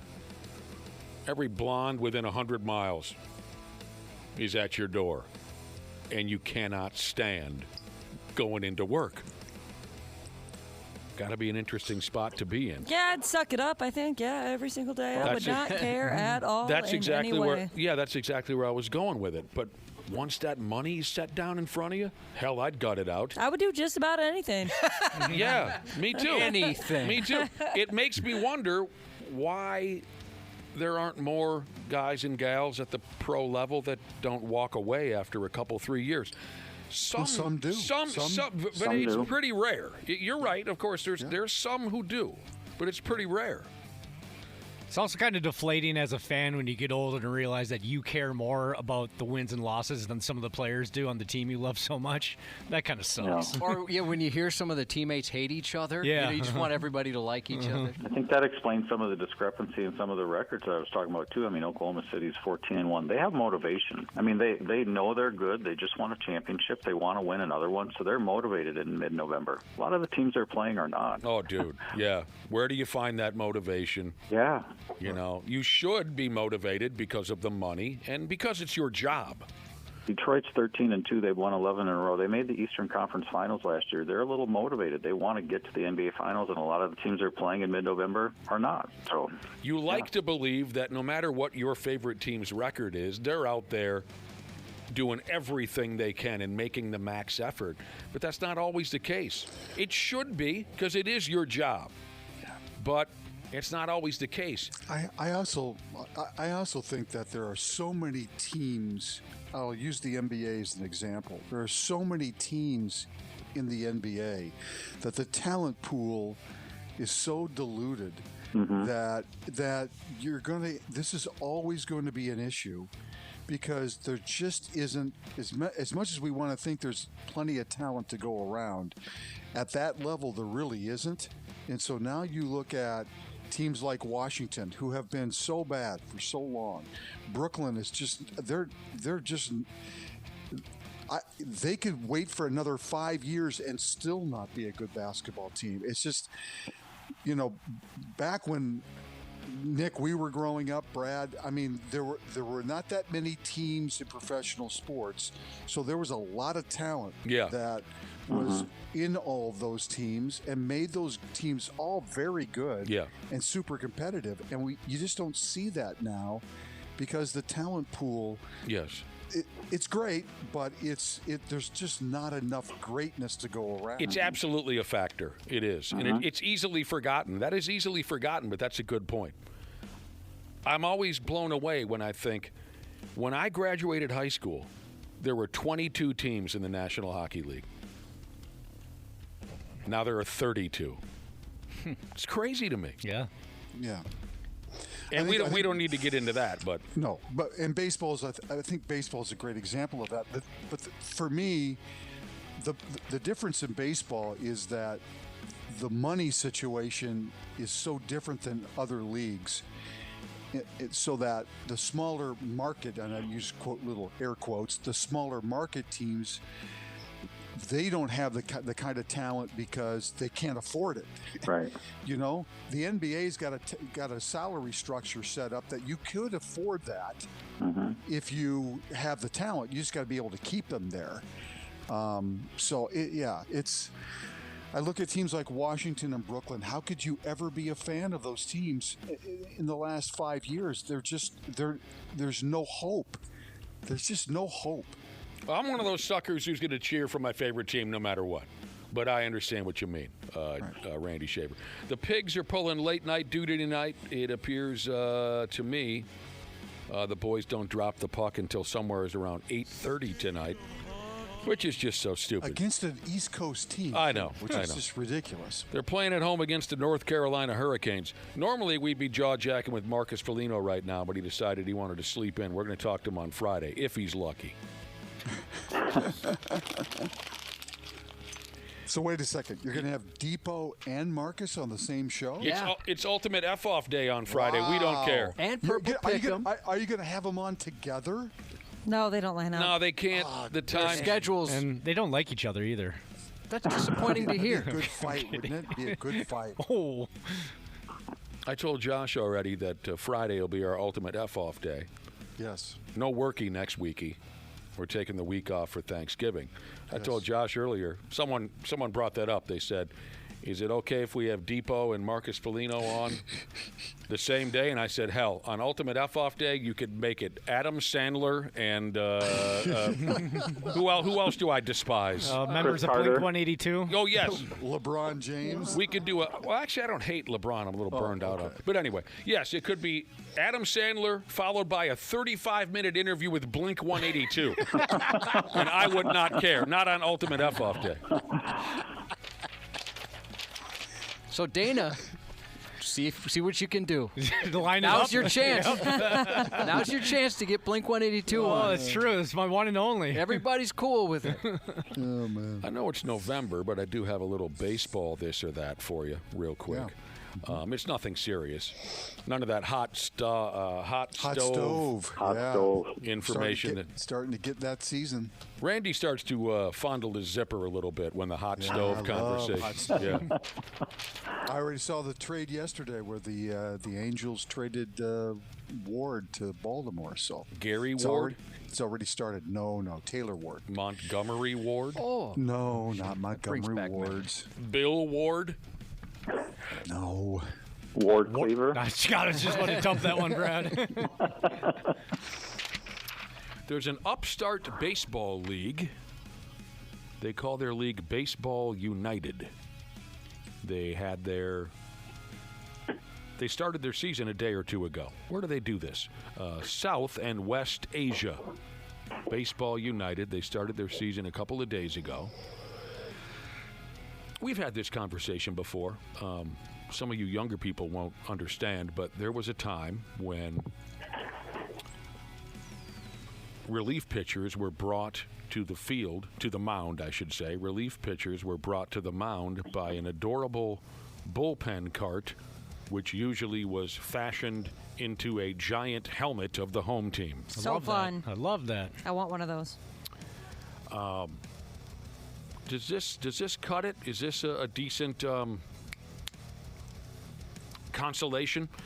In this Baseball United League, relief pitchers ride in from the bullpen to the mound on a camel. I thought those videos were pretty funny. And they've got like a whole procession, too. Oh, a bunch of people. There's drummers. I mean, it's like a big deal. Yeah, when a relief pitcher comes from the bullpen to the mound, they're on camelback, and they're accompanied by some kind of a drum line. I'll tell you this. It takes forever. Yeah. I was just going to say. It's like an Undertaker entrance. Dude, there's nothing longer than the Undertaker entrance, but comparable, yes. You know, Mike Veck is looking at that and reading about that and going, "Dang it, why didn't I think of that?" Oh, that'd be great if they did that for I bet it gets old, but if they did that for a game, that'd be hilarious. Yeah. Or maybe one particular relief pitcher or something. Yeah. Oh, sure, that's their. I mean, mix it up. You could do a horse 1 week, and then they're on. Oh, then like they're an ostrich. They're an ostrich, a pig. Imagine the insurance he has to pay on that.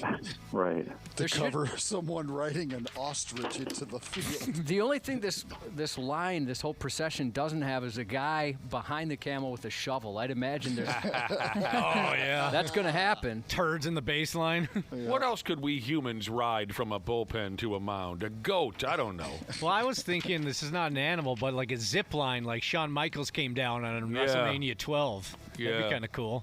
When you asked that question, Nick, it made me very nervous to check text messages. What else could you ride on the way? Oh, no. I'm surprised we haven't gotten. Oh, there we go. Now they're coming in. Yep. Yeah. You can't say words like ride. They always go after your mother. For the time being, this Baseball United League has 4 teams. The Mumbai Cobras. Oh, dude. Cobra. The Karachi Monarchs. The Arabia Wolves. And the Mid-East Falcons. 3 of those are much tougher than the other. They also have a unique rule, the Moneyball rule, which allows the batting team, the team that's up to the plate, to score double the amount of runs batted in during a single at-bat. So they get to choose the player that goes up against the pitcher It's like a money ball. Gotcha. Yeah. Interesting. If Cubby's our big power hitter, and I'm the manager, right. Maybe you wait till the bases are Yes. get some players on, then you take a timeout, you bring in the orange ball, and Right. that's I got it. So if Fun. Cubby hits a grand slam, it's not 4 runs for our team, it's 8. Yeah, That's fun. I actually like that. That's fun. And that's what they're doing in that league. Ooh, Josh, what would it sound like if a relief pitcher came from the bullpen to the mound on a mini bike?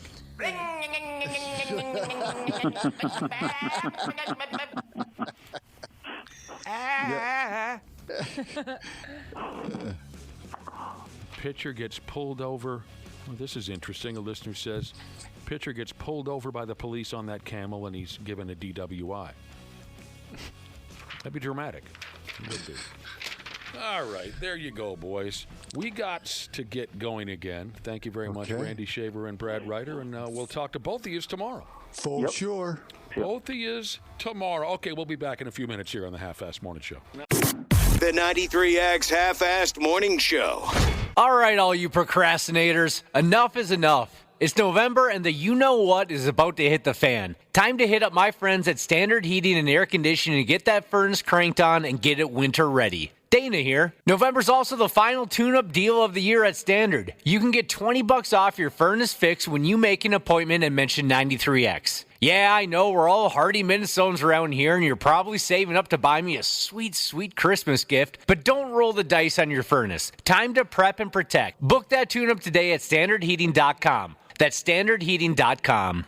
What's up, guys? David Pollack here, former Georgia Bulldog, former analyst with College Game Day, and host of my new show, See Ball, Get Ball. I'm a defensive lineman. That's why that's the name. You see the ball, you go get it. We're going to dive deep into college football. We're going to break down film. We'll have bold takes, real conversations with the biggest names in the sport every single week. If you eat, sleep, and breathe college football like I do, man, I promise you, See Ball, Get Ball is for you. So do me a favor. Follow and listen on your favorite platform. Now what the hell are we going to do? Welcome back to the 93X Half-Assed Morning Show. We've made our way up to 8:29. And we certainly hope that our listeners are having just the best damn day of their lives. Just the best. Josh, how do you feel like, giving away any secrets this morning?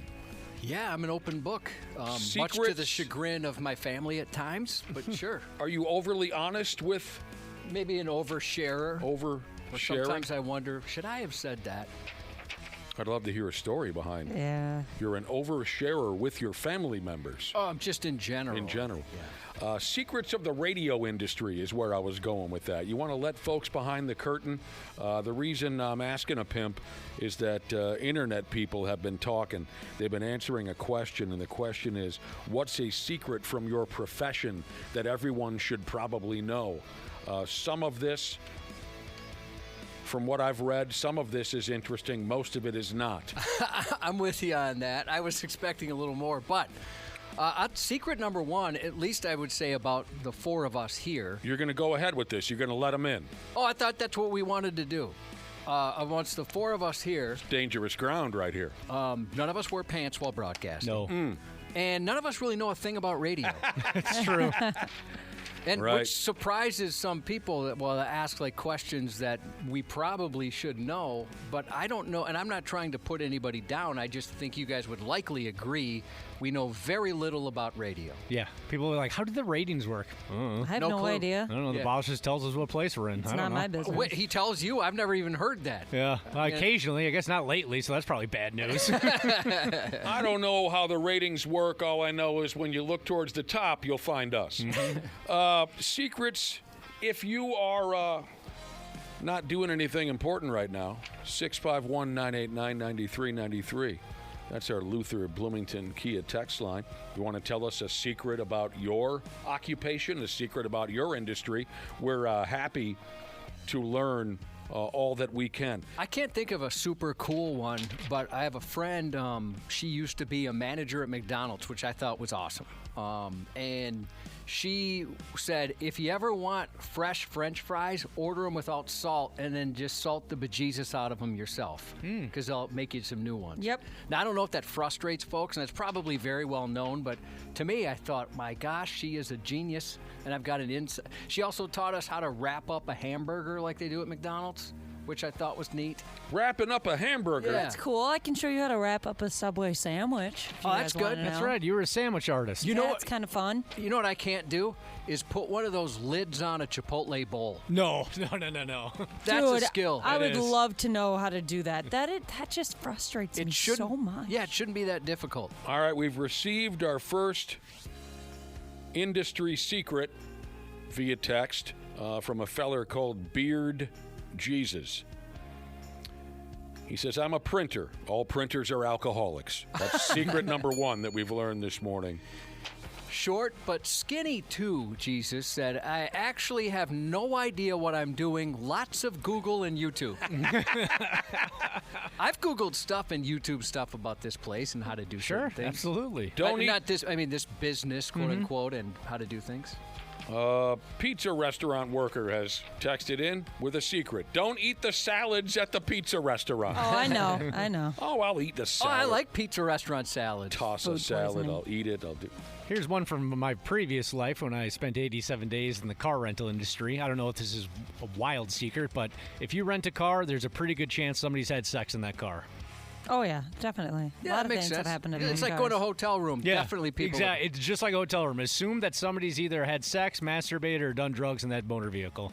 It sounded like you said boner vehicle, by the way. But a buddy of mine, like really the only time he ever gets frisky is on vacation. Mm-hmm. So the hotel, whatever it is about a hotel room, his wife is just kind of locked in and relaxed. The daily stresses are gone. It's a thing. She wants to get some monster truck. Jesus said he always just asks for fresh fries. He thinks it's less annoying than secluding one order of fries.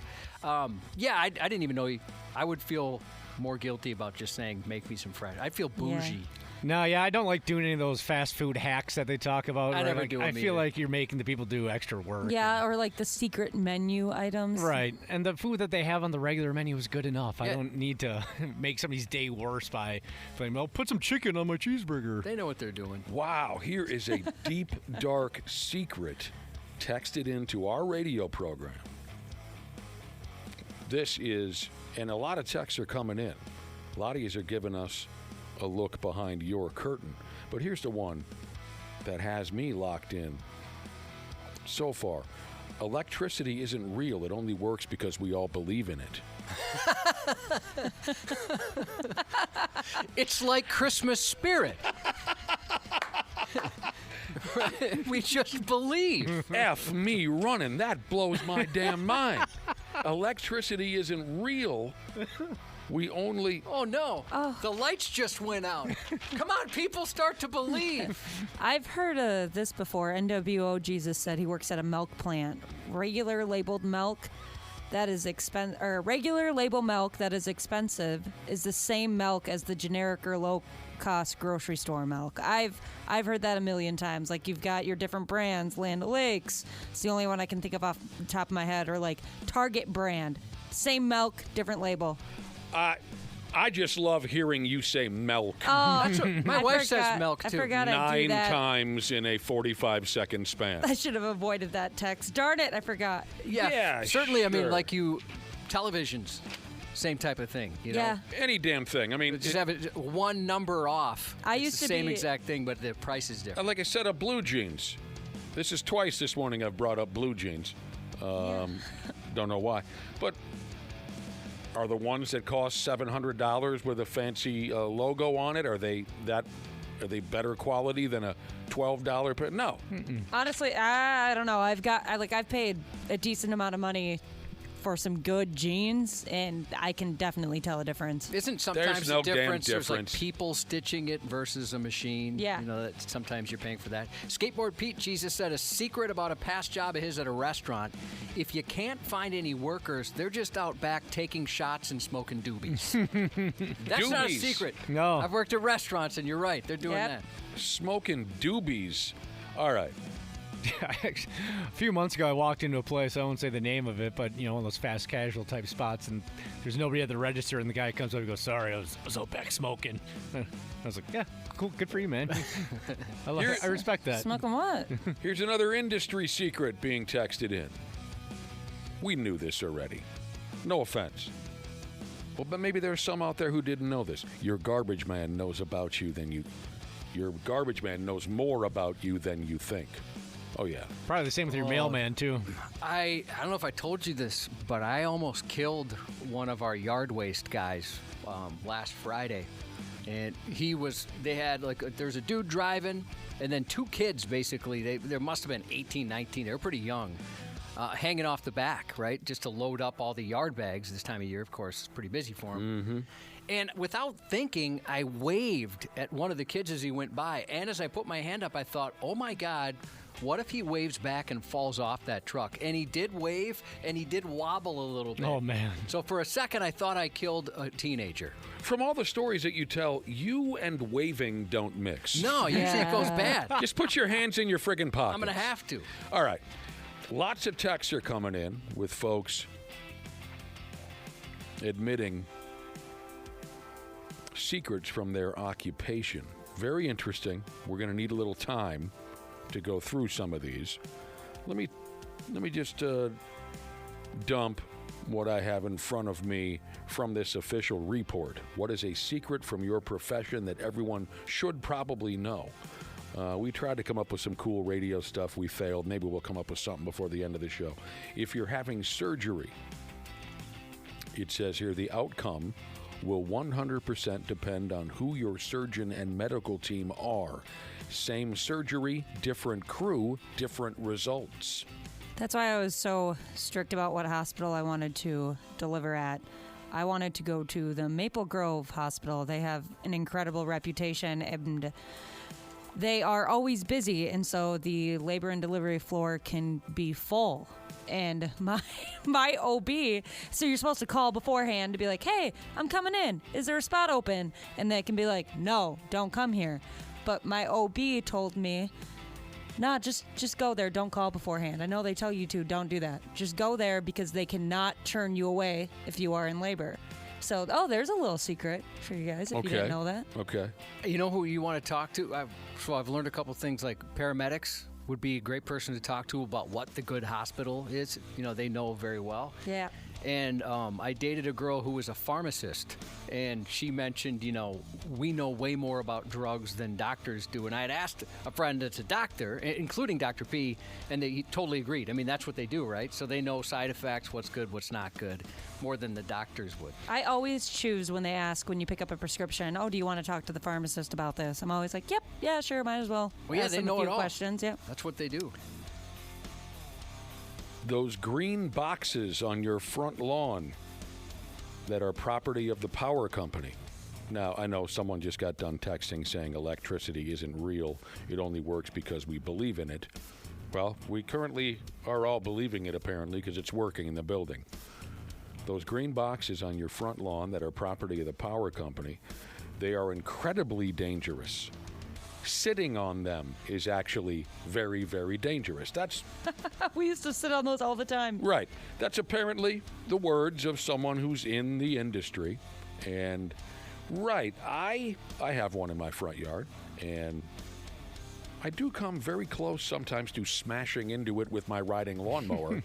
Now, obviously, I'm not completely stupid. I know there's always some danger in electricity, but maybe I should be a little more careful when mowing now. We don't have one of those. We've got a big phone tower, basically, in ours.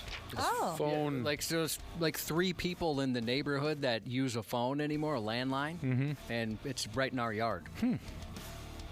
And I know that's what it is because a neighbor backed it over. And so it took us forever to figure out. Like, the city didn't know who owned it. There was no number on there. Finally, we figured out it was the phone company. Now, again, it's going to take us some time because so many of you, and we appreciate it, so many of you are texting in on this subject, a secret from your profession, from your occupation. But here, just periodically, I am able to catch up with a couple of these messages. This is kind of concerning. a secret of the medical industry, I guess, is how I should put this. Paramedics are in the organ harvesting business. Like on the side? Yeah, I guess. I'd like to hope not. So they want... There's a lot of conspiracy theories about that, though. Is there really? Yeah. About paramedics? Yep. That's funny. I did not know that. I was taking that as a 100% full-on joke. Well, you know what? I hope so, because they don't get paid enough. You're saying you've heard a lot of conspiracy theories where paramedics will say, well, that sure was a terrible bicycle accident where you fractured your ankle. Gonna have to take your liver and your lungs real quick. Yeah, or there's... Oh, come on. People think that they won't try as hard to save you. Oh, if you're a donor. Yeah. Yeah, I've heard people say that before. Yeah, if they check your license and you're a donor, that maybe they... I've definitely heard that. Dude, I don't need my paramedic being in the organ harvesting industry. I want him to know nothing about organ harvest. There's a couple of mechanics have texted in with the same thing, saying, hey, for those that complain about how much it costs to get your car worked on, just know the mechanics aren't the ones making that cash. Yes, they are. I also saw a couple... I'm kidding, of course. Jesus, he said 2 jokes in a row that went nowhere. I'm not mad at my mechanic ever. He's doing the job that I don't want to do, he or she. I also saw a couple of retail people that texted in to remind me of my days at Blockbuster when somebody comes and says, hey, do you have any more of this product in the back? Oh, hold on. Yeah, sure. I'll go look. You know full well there's nothing in the back. But you just go sit down for a couple, 3 minutes, check your phone, and then go back. Yeah, sorry, nothing back there. Oh, that's funny. I got to find this. Somebody text in exactly that. Retail, yes, we do keep the good stuff in the back, and we love when you ask. Right. Because the last thing we want to do is to have products available for you to purchase for the store to make money. Well, here's the deal. We need some time. A lot of text messages we need to check out. I'm looking forward to learning some of the secrets of your profession. Let's check the text. We'll take a little breaky and come back with more of this when we return on the Half-Ass Morning Show. Yes. The secrets from your profession, from your occupation, from your industry. Very interesting. Thank you for your text messages. We were talking earlier, some internet people were answering this question. What's a secret from your profession that everyone should probably know? Here are some of the text messages we received. I really enjoyed this. I was a paramedic for 10 years, says a listener. The way I decided which hospital to bring a patient to, last time I was in an ambulance, I had that wacky episode here a few months ago. Last time I was in an ambulance, I was doing my best to listen. I couldn't open my eyes, but I was doing my best to listen to what the paramedics were saying back and forth to each other. And at one point, one said to the other, well, where should we bring them?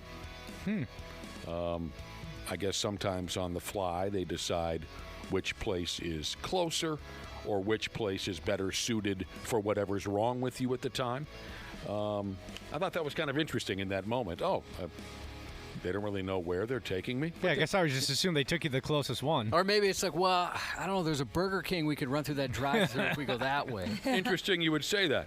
Here's a paramedic with a secret of his industry who says, the only way I decided which hospital was best to take a patient to was by what snacks they had in the break room. South Haven Lake Living Jesus said he designs custom playgrounds and it's all a scam. We're just tricking kids into exercising while they think they're having fun. Suckers! Exactly. What a bunch of dumb kids. Some of the stuff is very valuable. Keep this in mind, says a listener. A fully loaded semi takes the length of 3 football fields to come to a stop from 55 miles per hour. Remember that the next time you cut off a semi. Scary. I see that far too often. On my way to and from work, there's the UPS, there's the post office, Amazon, all the stuff right by my house. And people cut these guys off like crazy. Yeah, They're don't do that. complete morons. Stuck in Brainerd Jesus said, I'm a chef. And I know we have this mystique that we're all high all the time. And you know what? It's true. Oh. It's damn true. The higher the cook, the better the food, I promise. Josh, for a stretch of time when you were a kid, you worked at a movie theater, didn't you? Yeah, it was one of my first jobs. I loved it. Orange Cat Jesus has texted in a secret of the movie industry. Did you ever tell anyone that you worked in the movie industry? No, but I joked that a buddy of mine was in the industry because he managed a Hollywood video. And Right. he would get us into sneak previews and stuff. Boo, Team Blockbuster. Movie theater industry secret. Popcorn at the movie costs you so much money because the money from the tickets goes to the movie studios and actors. Mm-hmm. Yeah, that makes sense. I never knew that. That's why the popcorn is so. That's why you get like an $8 matinee ticket, then you spend $35 at the concession stand just getting like a pop and candy. Yeah, and I'll do it every time. It's kind of funny. So I worked at what do they call a second run movie theater. Oh yeah. And so it was 99 cents to get in, super cheap, right? How much was it to see Air Bud? Well, that was weird. That was $2. Yay! A ticket, yeah. $2. $2, even though it was a 99-cent movie theater. What if I wanted to bring one of my friends? See, now you're looking at $4. $4? Yeah. Yay! I'm sorry, you were saying? Oh yeah. So the popcorn was expensive, but it was crazy because I'm trying to think. This was, late '80s. I want to say let's just say it's $8, right? If that was a lot back then, I don't remember. Sounds fair for the late for like 80s. a medium. But then if you wanted a large that you could refill as much as you wanted afterwards, it was a quarter more. Yeah. So obviously they want everybody to get the large. And how often do people go back for a second helping of popcorn? I don't know. And the popcorn ends up getting thrown out at the end of the day anyway. We did make good popcorn, I can tell you that. Oh, I love movie theater popcorn, by Yeah. God. I love that stuff. I should start going to more movies because I just make myself sick on that stuff. It's so good. And we had to call it butter flavoring because it wasn't butter. I don't care what it is. Yeah, well, it was awesome. It was Yeah. really good. I learned how to, I was never a part of it, but there were older kids. I was 13 when I started there. I was just paid cash under the table. And there were older kids that worked there that were robbing that place blind. Oh, yeah. They would tear the ticket and they sell one ticket for two, right? Mhm. We had these coupons that people could turn in for, popcorn, candy and stuff. They would turn these coupons in that people didn't even have and take the cash equivalent. They would break into the video game machines. I learned so much crime from these kids working at my first job ever. I had so many friends that found so many scams in their teenage, part-time jobs, just robbing places. That was a fun job, though. I loved it. Here's a secret from the restaurant industry, and I've heard this before. Tell me if you have, and tell me if it's true. I'll take this listener's word for it, I guess. He's on the inside. Some restaurants, small, medium, and large cups are the same amount of liquid. Oh, really? There have been videos about that at ball games, too, where you buy the big beer and then, somebody shows that you can just take the big beer and pour it into the medium beer glass and it feels the same amount. Right. The places that I've worked at, they're different. How about this? Okay, this is great because, again, we get to draw upon Cubby's work experience. You were at one point a loss prevention officer. How do you say it when you were working? Loss prevention. A loss prevention officer at Target, was it not? Yeah. When you were a kid.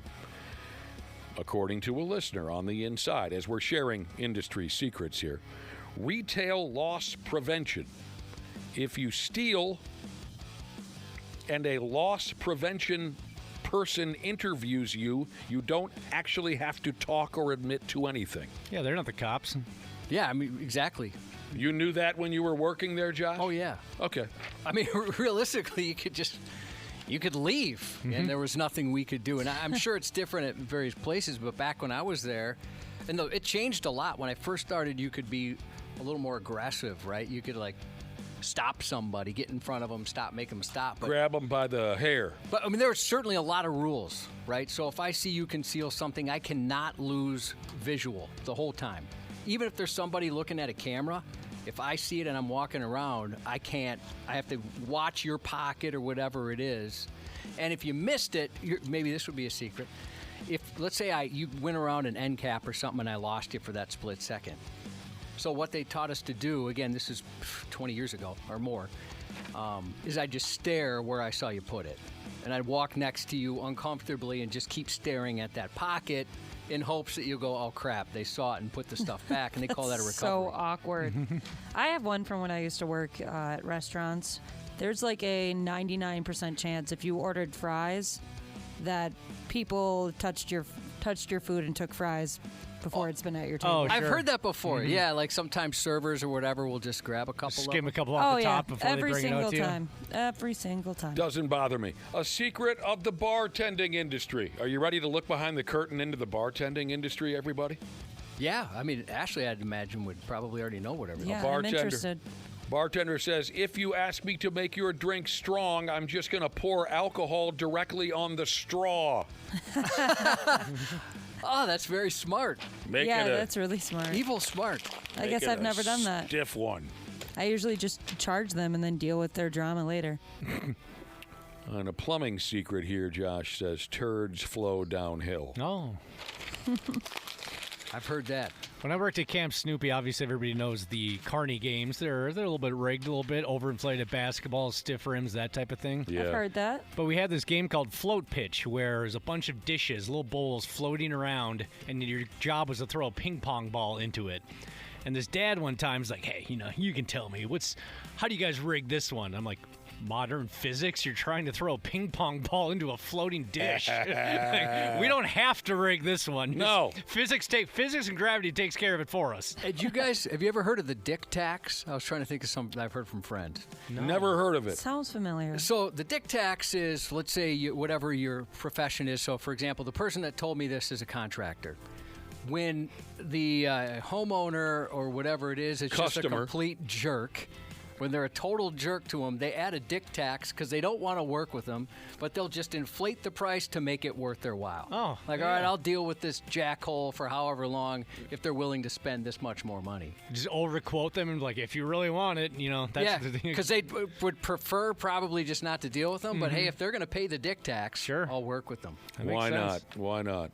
Let's pull the plug, Cubby. All right, before we go, happy 43rd birthday to big box truck rapper and the future Ashley's third ex-husband, Jesus.